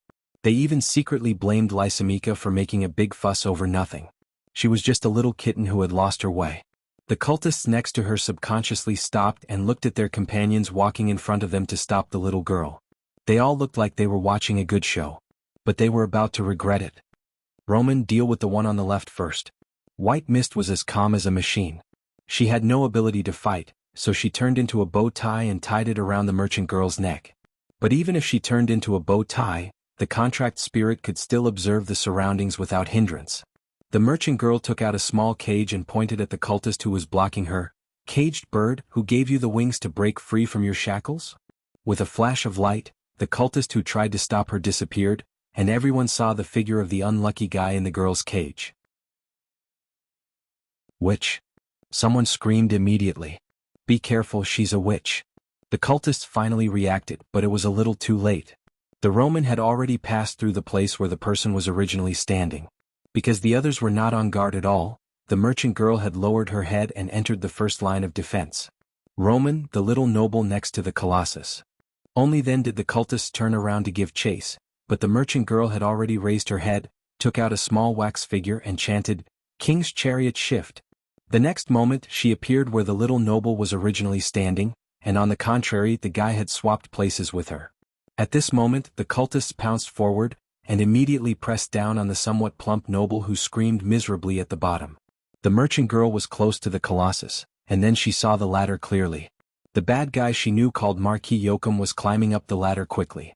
The Roman immediately lifted her skirt and chased after him. "Too slow, use magic." White Mist stared at that side, calmly calculating the distance between the two. "I'm out of magic, White Mist," the merchant girl replied, panting, somewhat aggrieved. She chased after Yoakum in front, and the cultists behind her got up again and chased after her. The three groups spiraled up the ladder and soon approached the Colossus's chest. At this time Lysimachia and the Tauren Lord finally arrived at the foot of the Colossus. "Skada, go up!" Lysimachia shouted. The Tauren Lord Skada let out a loud roar, patted his chest and sprinted, jumping up the scaffold and then jumped again, landing right in front of the Roman and White Mist. "Be careful above," White Mist reminded unhurriedly. "Ah, what should we do?" The Roman also saw Skada falling from the sky and was startled, as if she had never considered that the enemy would catch up before she rushed out. "Use the brittleness potion." "But we'll fall too. We can't care so much." The Tauren Lord had already landed on the scaffold in front of them with a bang, and the whole ladder shook. The Roman hurriedly held on to the Colossus beside her, and at the same time, took out a bottle from her bag and threw it on the wooden plank. After the bottle broke, the liquid inside immediately flowed out, and soon merged with the wooden plank in the rain, which immediately turned white and gray. But unfortunately the Tauren Lord, who was born careless, did not notice this detail at all. He took a step forward and stretched out his big hand to grab the merchant girl, but his whole body fell through the wooden plank with a whoosh. The effect of the potion was extremely powerful, and in the blink of an eye, the whole ladder became shaky as if it would collapse in the next moment. Roman used the magic rope. The merchant girl swayed in midair, and at the same time, pulled out the rope used to tie up Viscount Benninger from her bag. She threw it up forcefully, and the rope came to life like a snake, wrapped around the Colossus's neck and then tied there. At the same time, the ladder collapsed with a crash, and the Roman suddenly hung in midair with the rope. "Rope, rope, shorten quickly," she shouted. The shortened rope pulled her closer to the Colossus's neck, but before that, Marquis Yoakum, who was at the front, had climbed up the ladder in front of him into the Titan Colossus's ear hole. Before entering, he looked down at the Roman with a mocking look. He had probably recognized the merchant girl's identity. Medusa Lysimachia watched Skada fall from the sky in annoyance. She did not have time to care whether her companion was dead or alive, and immediately took the longbow from her back and shot an arrow at the rope in the Roman's hand. She had intended to shoot the rope, but she did not expect that the rope would not move at all. She immediately realized that the rope might be extraordinary, and immediately moved the bow and arrow away, aiming directly at the Roman and shooting an arrow. This arrow was supposed to be aimed at the Roman's heart, but the merchant girl did not hold the rope firmly, and her hand slipped and almost slipped off the rope. As a result, the arrow hit her in the shoulder. "Ah, it hurts." The merchant girl was in so much pain that tears were about to flow out of her eyes. Her hand loosened and she almost fell off the rope. Fortunately, the white mist immediately turned into a ribbon and tied her hand to the rope. Fortunately, this young mist didn't fall. "Be careful," White Mist scolded. Lysimeka's arrow missed and she could not help but frown. She raised the bow and was about to shoot again, but at this time the entire Titan statue had been activated, and suddenly turned into a blue electric light and flew into the sky. Medusa was only stunned for a moment, and when she looked again, the Titan statue and the witch were nowhere to be seen. She was slightly startled, then sighed and put down the bow. "Are you okay, Sketa?" She turned her head and looked at the Tauren Lord lying on the ground. Sketa hurriedly shook his head. This guy's skin was rough and thick, so there was no problem. It was just that he crushed several cultists when he fell. What an idiot. She did not know if All for One would cause trouble for them because of this. For some reason she suddenly felt a little tired, as if she was tired of this kind of life. She could not help but shake her head and sigh again. P.S. Third update, there's more. Please vote. To be continued. If you like this work, you are welcome to come to Chidien. Come to vote for me. Your support is my greatest motivation. Chapter 647. Brando. Brando heard the scream in his daze, as if it had pulled him back from the endless darkness of the world. If there was only one voice in this world that he would never forget, then perhaps it was the simple promise they made to each other that night when they escaped from Butchie. "Will you protect me, Brando?" "Yes, I will." Brando opened his eyes in disbelief and saw the familiar figure. The merchant girl was hanging on the neck of the new Titan statue with a rope like a swing. Although she was swinging and scraping her head on the granite, she still looked very happy when she saw Brando. "What are you doing?" The only thing Brando wanted to do now was to glare at the merchant girl angrily, just like he had done every time she got into trouble in the past. Unfortunately, he didn't even have the strength to blink now. He could only lie on the ground quietly and watch everything, waiting for the unyielding talent to finish its last bit of time. The portal behind the two Titans was bright red, as if all chances had been lost. He didn't know where Amandina was now, or if she had found the note on the portal. Maybe there was still a chance. Brando stared at the merchant girl, and the Roman had already climbed onto the Titan statue's shoulder. "Ear hole," he said in his heart. He knew that it was the only way to enter the Titan statue's internal control core. The merchant girl seemed to have heard his voice, and she rushed in that direction with her face covered in dirt. But it was at this time that a ball of electric sparks suddenly appeared on the Titan statue's shoulder, and this ball of electric sparks immediately wrapped around the merchant girl. Brando's eyes widened in an instant. He saw the Roman twitching in the electric arc, and soon fell down with smoke coming out of her body. Brando's heart turned cold.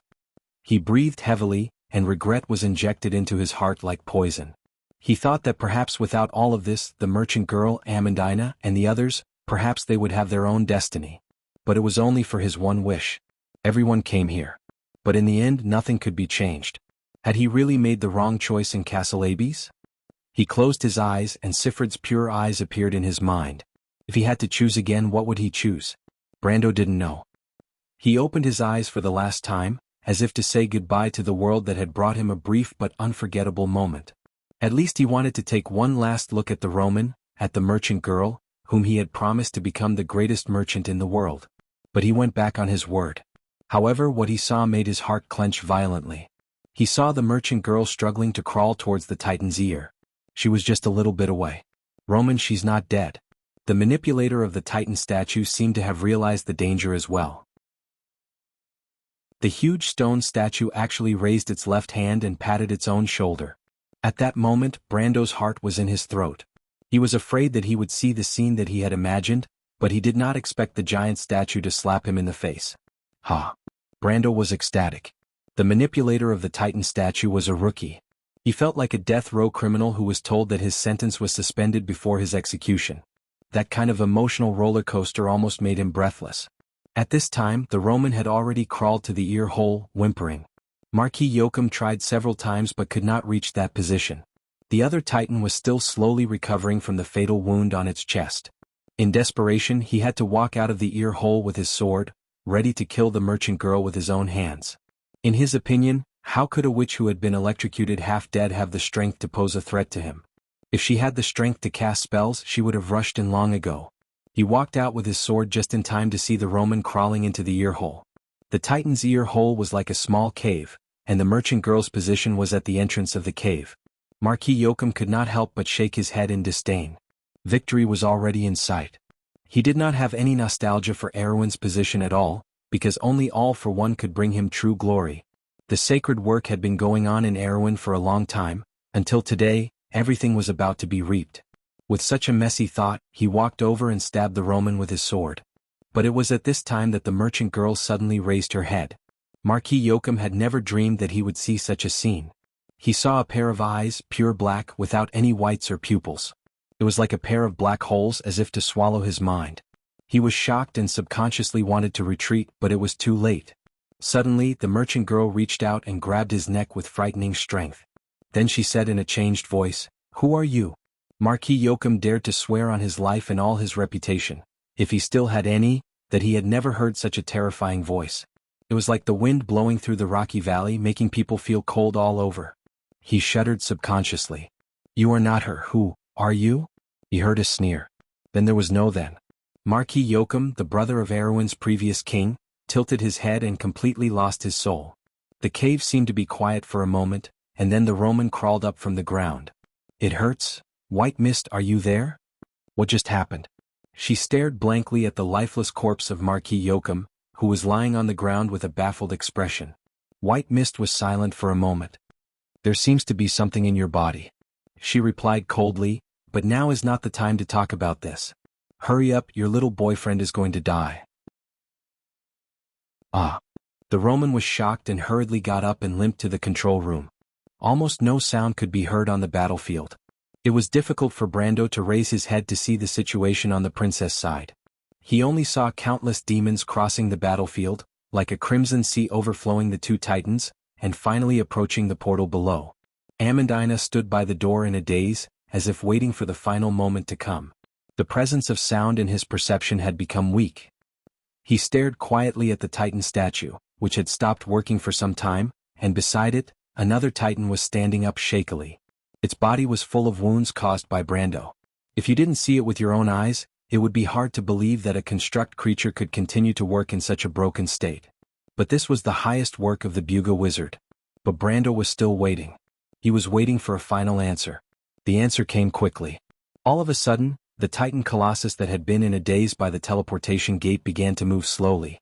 Its first action, under everyone's gaze, was to suddenly raise its fist high and stab its companion beside it with a lightning spear. The tottering Titan only had a trace of ability left to move, and this blow was undoubtedly the last straw that broke the camel's back. After a blazing white light, the lightning passed through its head, and the terrifying creation's huge head exploded like a watermelon. Of course, the unlucky manipulator inside was also instantly reduced to ashes. The merchant lady, who was holding the crystal ball in both hands, almost immediately let out a cheer. She grimaced in pain from pulling at the wounds all over her body, and tears flowed, but with a smug look she said loudly, White Mist, look, I told you that Brando would make me the greatest merchant." "You can talk about it after you solve the problem here," White Mist replied snappily. The Roman excitedly pressed his hand on the crystal ball while observing the situation outside. The Titan statue's core was damaged and the control room was blown away. It was completely scrapped. However, there were still many demons on the battlefield, and she was frowning, thinking about how to get rid of these monsters. It was at this time that she heard a small voice shouting at her from below. "Miss Roman, attack the portal. The 3 nodes are directly above you." The Roman curiously lowered her head and immediately widened her eyes to see the small ant-like Amandina below. "Ah, it's Amandina." She immediately stuck out her tongue and licked her small mouth. "Okay, I got it, watch me." She raised the crystal ball, and a bright light immediately radiated from it. The Roman's super-powerful attack. With a loud bang, under the watchful eyes of everyone, the 2 arms of the remaining Titan Colossus suddenly fell off naturally and landed on the heads of the demon army that was approaching the teleportation portal below. Damn. Seeing this scene, even Brando could not help but shout in his heart. At this crucial moment, the merchant lady actually caused trouble again. And the most important thing was that this fellow could actually dismantle her own Titan. He had been wondering if the Titan that was killed by his own reflection would become the most aggrieved Titan in history, but now someone was about to help him break through the bottom line. Unfortunately, this person was his fiancée in every sense of the word. In fact, not to mention Brando, even the Roman herself was shocked at this moment. She looked left and right, then frowned and replied, "This thing is really fragile, it actually broke on its own." Even with the cultivation of the contract spirit, he could not help but immediately roll his eyes at her. "But it's okay, I can still attack." The merchant lady waved her hand to show that it was okay, and the crystal ball in her hand lit up again. The titan she controlled suddenly leaned back, then crashed into the portal. The whole movement was smooth and perfect, as if it had been practiced countless times. A headbutt. And it hit the target. As the titan's attack range was too wide, this time the 3 nodes of the portal almost collapsed at the same time. In the next moment, the golden red halo emitted a bright light, and after a violent tremor, it disintegrated completely. Then there was a terrifying explosion and dazzling flames, like fireworks blooming. Of course, the first to bear the brunt was the merchant lady's titan that had its head on the portal. This huge monster was blown away by the terrifying impact of the explosion like a piece of paper, and then fell heavily into the army of demons. And the inertia caused it to roll like a siege chariot rolling through the demons. The demons on the ground were immediately unlucky. They were originally rushing towards the portal, but now it was obvious that they did not need to be teleported anymore. The Romans' titan would naturally send them back to the Sulphur River, whether they were willing or not. Wherever the titan passed, flesh and blood splattered. Probably since it was created, no one had used it to kill the enemy in such a way. It had to be said that it was very efficient. Brando could not help but smile bitterly. He finally looked at the last portal that dissipated like fireworks in the rainy night, and his body felt unprecedentedly relaxed. He could not help but gently close his eyes, waiting for the last moment to come. At least it was not a complete failure, right? But it was at this time. Suddenly, a golden ray of light pierced through the clouds. The last image in Brando's mind was a pair of golden eyes. P.S. Last update, you know? To be continued. If you like this work, you are welcome to come to Chidian.com to vote for me. Your support is my biggest motivation.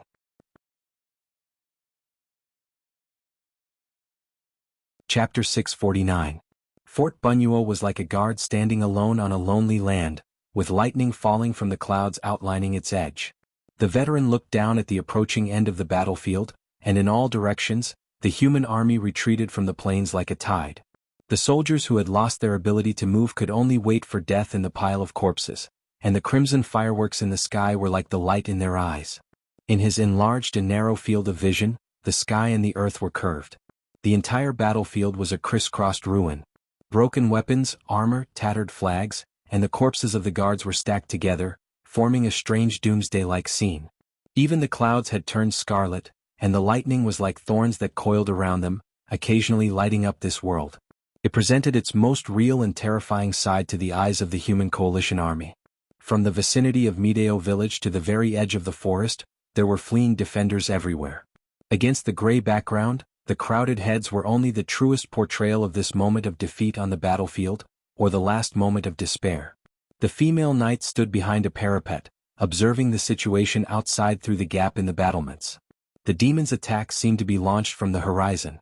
The red fireball flew across the battlefield with a long tail of flame, illuminating the ugly creatures on the battlefield and illuminating her eyes at the same time. She laid her hand on the dark wall, which was covered with cracks and blood spreading in the ripples of the water. The corpses of the Royal Knight Academy students were neatly placed in a row, as if to maintain their greatest dignity, but in any case, only a lifeless shell was left.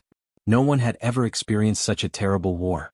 The people on the battlefield, whether they were the sons of farmers, the sons of craftsmen, the descendants of nobles, or the extraordinary knight and missionaries, completed their equality in the face of death for the first time.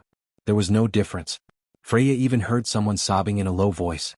It was the civilians hiding in the basement under the castle, including women and children. All the men who could fight had picked up their weapons. But unfortunately, determination could not change the situation of the war, and anyone could smell the scent of failure in the cold air. The building was about to collapse. The female knight clenched her fists so hard that her metal gauntlets were deformed. There was only one name in her heart, and she firmly believed that he would be able to lead everyone out of this hopeless situation. Back then, when they were escaping from Fortress Reden, the refugees had also lost hope, but he had still promised them a miracle. At that time, Brando was so confident that everyone was convinced, including her. Can't you hold on a little longer? But, Your Highness and the others are still ahead, aren't they? Bessie's voice came from behind him. She cried out in grief and indignation. The Wangli Knight Regiment had paid a heavy price. Every one of them who was buried here was a familiar face from the past. They could accept the sacrifice, but they could not accept that all their previous efforts were meaningless. Compared to that, they would rather die here, to avoid tasting this suffocating despair. The princess was dead, and Erwin was on the verge of destruction. Everyone felt the sense of despair and helplessness in their hearts, as if their hopes and ideals had just been established, and they had to face the reality of being shattered. It was a feeling of disillusionment. The tears on Bessie's face were proof of this. She almost shouted to her commander, Maynard, as if to wake the female knight up. Her Highness was still in front, didn't she notice? The female knight's face was pale, and she turned her face away as if she had been stabbed. Beside her stood the commander of the White Lion Legion, Marquis Balta, who was covered in blood as if he had just returned from hell. Throughout the battlefield, Fort Bunuo had formed a long and narrow protrusion. Like a sharp blade, the two armies guarding this place were undoubtedly the most dazzling presence on the battlefield today. The students of the Wangli Knight Academy and the young men from Tanajul were firm and honorable, and the White Lion Legion clung to their honor as soldiers. The two most glorious armies in Erewhon's history were fighting side by side today. This is not a gamble, Bessie. Marquis Balta's face was stiff. We are not gamblers, we have made a final attempt, but we can't put all our chips on one throw. You used Her Highness as a chip? The red-haired girl's eyes widened in disbelief as she stared at the Marquis with hatred. If it weren't for them, would the kingdom be in this state? Bessie, watch your words and actions, Maynard reprimanded, unable to listen any longer. Senior Maynard, but Her Highness is still in front of us. Call me the Knight Captain, soldier. That was Her Highness's choice, but her intention was not for the kingdom to be buried with her. This was also her order. Maynard replied coldly, as if there was no trace of emotion. The last time has passed, and I must carry out Her Highness's orders meticulously. Bessie shivered and lowered her head.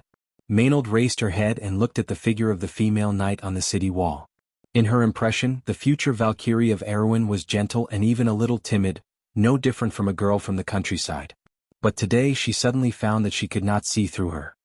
Freya? We still have a chance, Sir Knight Captain. If we counterattack Mideo village and cut off the demon's retreat, then maybe we can still buy some time, can't we?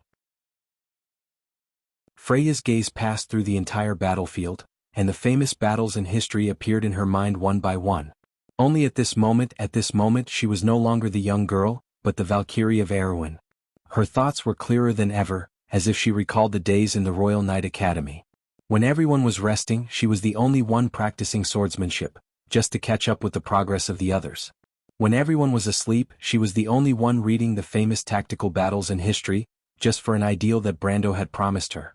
The girl was not smart, let alone a genius, but she also had the most firm belief in her heart. Just for Butchie, for the land she loved so much, she was willing to give up everything. Such an ideal was so simple, but it could not be blasphemed. She turned back to look at Maynard as if she wanted to get some hope from her senior's eyes. The protruding Fort Bunuo was like a sharp blade. The terrain was steep and the wind and rain were swaying, as if everything here could be destroyed at any time. But the same was true for the demons who had not been attacked for a long time. The protrusions were often only relative, and they formed a blade-like extended battlefield in the immediate vicinity of Fort Bunuo. This was where their only chance lay. When everyone thought that the situation was hopeless, the girls stubbornly found this point. It was theoretically feasible, but the possibility of actual success was slim. It was a clumsy approach and everyone understood that. But Maynard knew. Regardless of whether the plan succeeded or not, it could at least persuade Wood and the nobles in the north to delay their retreat. It was like the difference between having failed and still having a chance. It was meaningless in itself, but it had another meaning for the drowning. She and the Marquis looked at each other, and each saw the other's intentions in the other's eyes. It was a bold plan, especially against the enemy, but it was better to say that it was against their own people. Both of them were silent and looked at Freya seriously. Do you know what you're talking about, Freya? Maynard asked calmly. Freya nodded. Maynard looked at her strangely, as if trying to find out what gave her such confidence and made her mature so quickly. War was often a gamble, and the more stubborn a person was, the more they could hold on to victory, and now the girl had such potential. You understand what the consequences are. If the coalition army is completely wiped out here, what will be waiting for this kingdom? Do you really understand the consequences of doing so? Marquis Balta also stared at Freya. The girl from Bucci was slightly stunned as if she was in a trance. But in the end she nodded firmly. Maynold sighed. She glanced at Beth beside her. The red-haired girl listened to the conversation between the three of them inexplicably, but a smile finally appeared on the black-haired female knight's face. I understand. I approve the plan. Whether the plan succeeds or fails, I will be fully responsible for it. Freya let out a soft ah, and she stared at the cold Maynold. Her aura, which had just become a little wise, suddenly collapsed, and she became the silly girl from Bucci again. Didn't you hear? Why don't you hurry up and prepare? Maynold frowned and asked impatiently. Kiki, but... Freya felt that she must have misheard and asked in disbelief. Do you want to be responsible for this? Maynold could not help but feel a little funny. Soldier, you don't have that power. Who do you think you are? Do you think Archbishop Wood will listen to you? But, Lord Marquis? She could not help but look at Marquis Balta. The current commander of the White Lion Legion did not answer. He just wiped the blood on his forehead and shook his head. Do you think you are the only one who is unwilling, little girl? Thank you for giving me this opportunity. He stared at the sky, his eyes reflecting the crimson flames as he muttered. At that moment, Marquis Balta seemed to see the flag and he smiled slightly. Erwin might not only need to survive. There was something more important. It was also worth people protecting. There were some choices regarding the future that the White Lion Legion had made in the end. P.S. Today's LOL update is S3. Originally, I was a little tired from yesterday's outburst and wanted to take a leave, but after thinking about it, I insisted on writing. I will continue if I can. Only 3,000 words, I hope everyone can bear with me. =3 = moa moa. To be continued. If you like this work, you are welcome to come to Chidien. Come to vote for me. Your support is my biggest motivation. Chapter 651. The final counterattack plan was quickly approved. Freya didn't know how Maynold and Balta convinced the nobles. Perhaps Archbishop Wood really thought this was an opportunity. In any case, she managed to temporarily stop the army from retreating. This was the last chance. In the next 20 minutes, it would determine whether the human coalition could win the right to confront the demons for the next hour. It sounded incredible, but here today, Erwin's hope was only this. The heavy rain was filled with a refreshing chill, as if a steel blade was stuck to it. Marquis Balta divided the garrison of Fort Bunuo into two, merged the main force of the White Lion Legion into the cadets of the Royal Knight Academy, and then handed the army over to Maynold to personally command. This was something that would never have happened in Erwin in the past. The nobles would never give up the army and power in their hands. Their greed made them cling to what they had in their hands like cold ghosts. But when Balta handed over the command, the head of the legion said to the female knight, I'm handing over the White Lion Legion to you, my lady. With a simple sentence, the female knight's cold face couldn't help but be moved. She thought for a moment before taking the White Lion Legion's flag without saying a word. The rain was heavy. Whether it was those who stayed behind or those who were about to rush to the front line, the future was equally bleak for them. But such a dangerous situation was not worth mentioning. The command sounded long and loud, and the city gates slowly opened. The battlefield of blood and fire seemed particularly real and close in Freya's eyes at that moment. The bright flames across the night seemed to draw the battlefield closer. The tremors caused by the explosions swept across the entire area from time to time. She saw the city gate creaking and shaking with her own eyes. Senior Maynold was riding a warhorse not far in front of her, only a step ahead of her. There were a few familiar faces in the team on the side. Owen, Beth, and the future Erwin's three aces, Carlo and Enrique. The older Carglass was leading his White Lion Legion. The gray troops filed out, and the demons soon discovered the movements of the humans. An army of hellhounds appeared on the battlefield.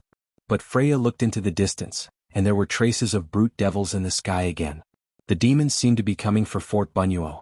Just as they had expected, they wanted to take advantage of the opportunity when the humans were dividing their forces to attack the extension point on the battlefield. Everyone held their breaths. Maynold stopped the horses for the last time before ordering the army to depart. The cold female knight took one last look at Fort Bunuo. A flag on the low walls of the Fort Bunuo stood out in the heavy rain. Erwin's new moon seemed to have just risen. Her usually indifferent expression couldn't help but soften. Senior sister? Freya noticed the female knight's abnormal behavior. Maynold glanced at her and didn't correct her. Freya, Someone is demonstrating to us. Get someone to raise the flag of the White Lion and I'll show him. 700 years ago, the White Lion Legion defeated the last army of the Cruise people here with the help of the Mountain people. Today, 700 years later, we can do the same. Maynard replied coldly. When Marquis Balta saw the familiar flag fluttering in the rain, even though he had been in the army for nearly 50 years, his eyes couldn't help but heat up. He suddenly remembered the first time under this flag, when the old Legion commander personally taught him the glory of the White Lion. The glory of the past was so dim at this moment, but it still shone slightly. It was like a spark bursting from the residual heat under the ashes. The Marquis stood in the rain and thought a lot at that moment. The first time he put on the armor of the White Lion, the first night duel, the first time he rode on a horse, the first time he breathed in the cold air of the battlefield into his lungs, and the various conspiracies and struggles that followed. But every subsequent victory couldn't compare to the pure pleasure of defeating the enemy on the battlefield for the first time. For the first time in nearly 2 centuries, the White Lion Legion was not proud of victory, but of protecting something, as if returning to its original purpose. He smelled the slight smell of blood mixed with the smell of earth in the wind on the battlefield in front of Bunyuo, as if he had returned to the magnificent battlefield, facing the army of the Holy Cathedral of Wind. At that time, the Sword Saint was still there, Lighter was still in command of the White Lion Legion, and he was just a little knight. But everything had changed.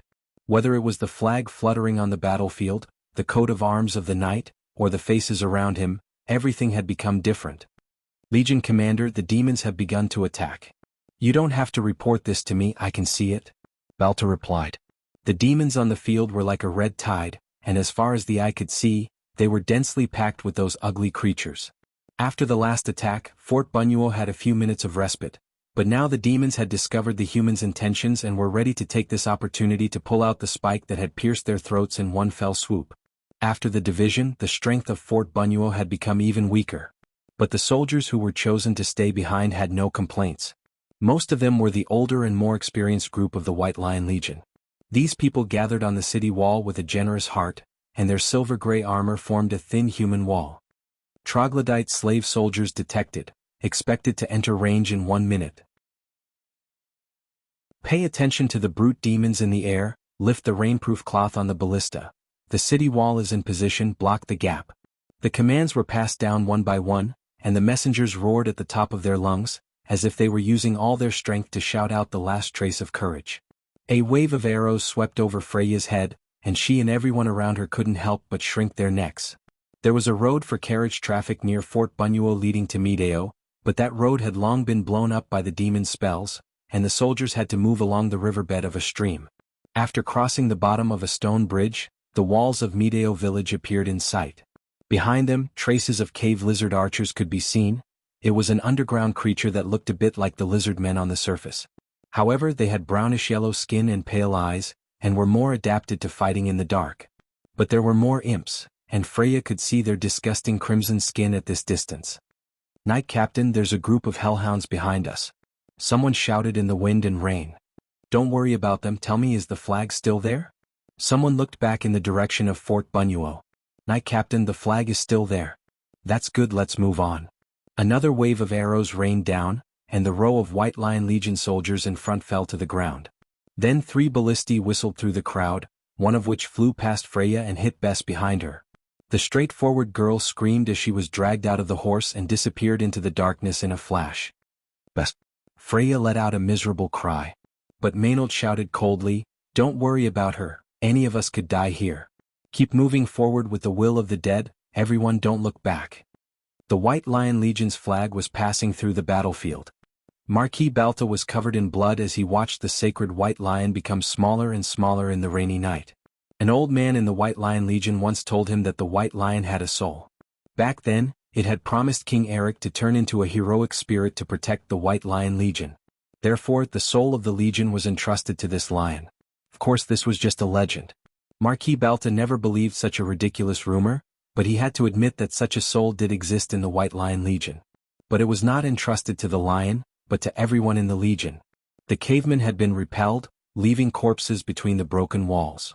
They were originally cannon fodder, but it was a pity that many of the White Lion Legion would forever be buried in this wave of attack. The soldiers on the city wall watched as the cavemen flooded the ruins like a receding tide, but many huge figures appeared behind them, Hellhounds and brute devils appeared on the battlefield.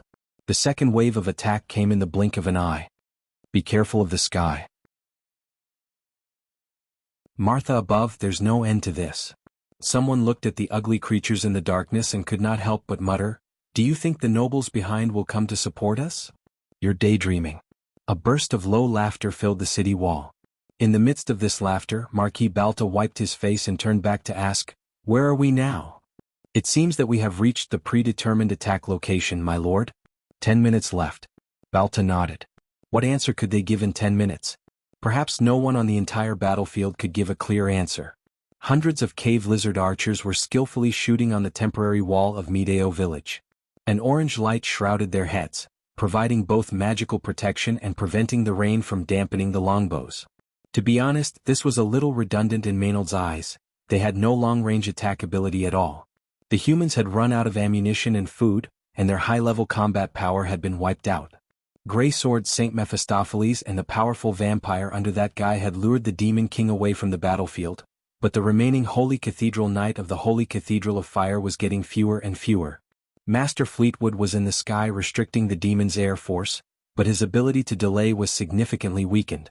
More and more brute devils were liberated and joined the battlefield. Maynard took out her pocket watch and glanced at it. The siege ladder had been set up. In front, the soldiers of the White Lion Legion in silver-gray armor took the lead in attacking. They climbed up the siege ladder and attacked the temporary wall, but the attack in front had been blocked twice. There were Taurens behind the wall and there were quite a few of them. The human soldiers were just sending themselves to their deaths. She soon realized this. There was not much time left. When the soldiers of the White Lion Legion were blocked for the third time, Maynard drew her sword. She glanced back and saw that Erwin's flag was still on the wall of Fort Bunuel. But perhaps only Lady Martha knew how long it could last. Freya, come with me. This time I will personally lead the charge. If we don't succeed, let us die on the way. Lord Knight Captain, we don't have time anymore. P.S. I fell asleep on the table while typing yesterday, so I made up today. I was wrong. There are 2 chapters in total and 1 more to follow. To be continued. If you like this work, you are welcome to come to Chidien. Come to vote for me. Your support is my biggest motivation. You're tuning in to the Han Lee's Wuxia Chronicles YouTube channel. We're so grateful for your support, and don't forget to subscribe to join us on this incredible journey through captivating stories. Your generosity through donations truly makes a world of difference, as it's the primary source of revenue that allows me to expand and enhance this channel for you. Thank you from the bottom of my heart for being a part of this adventure.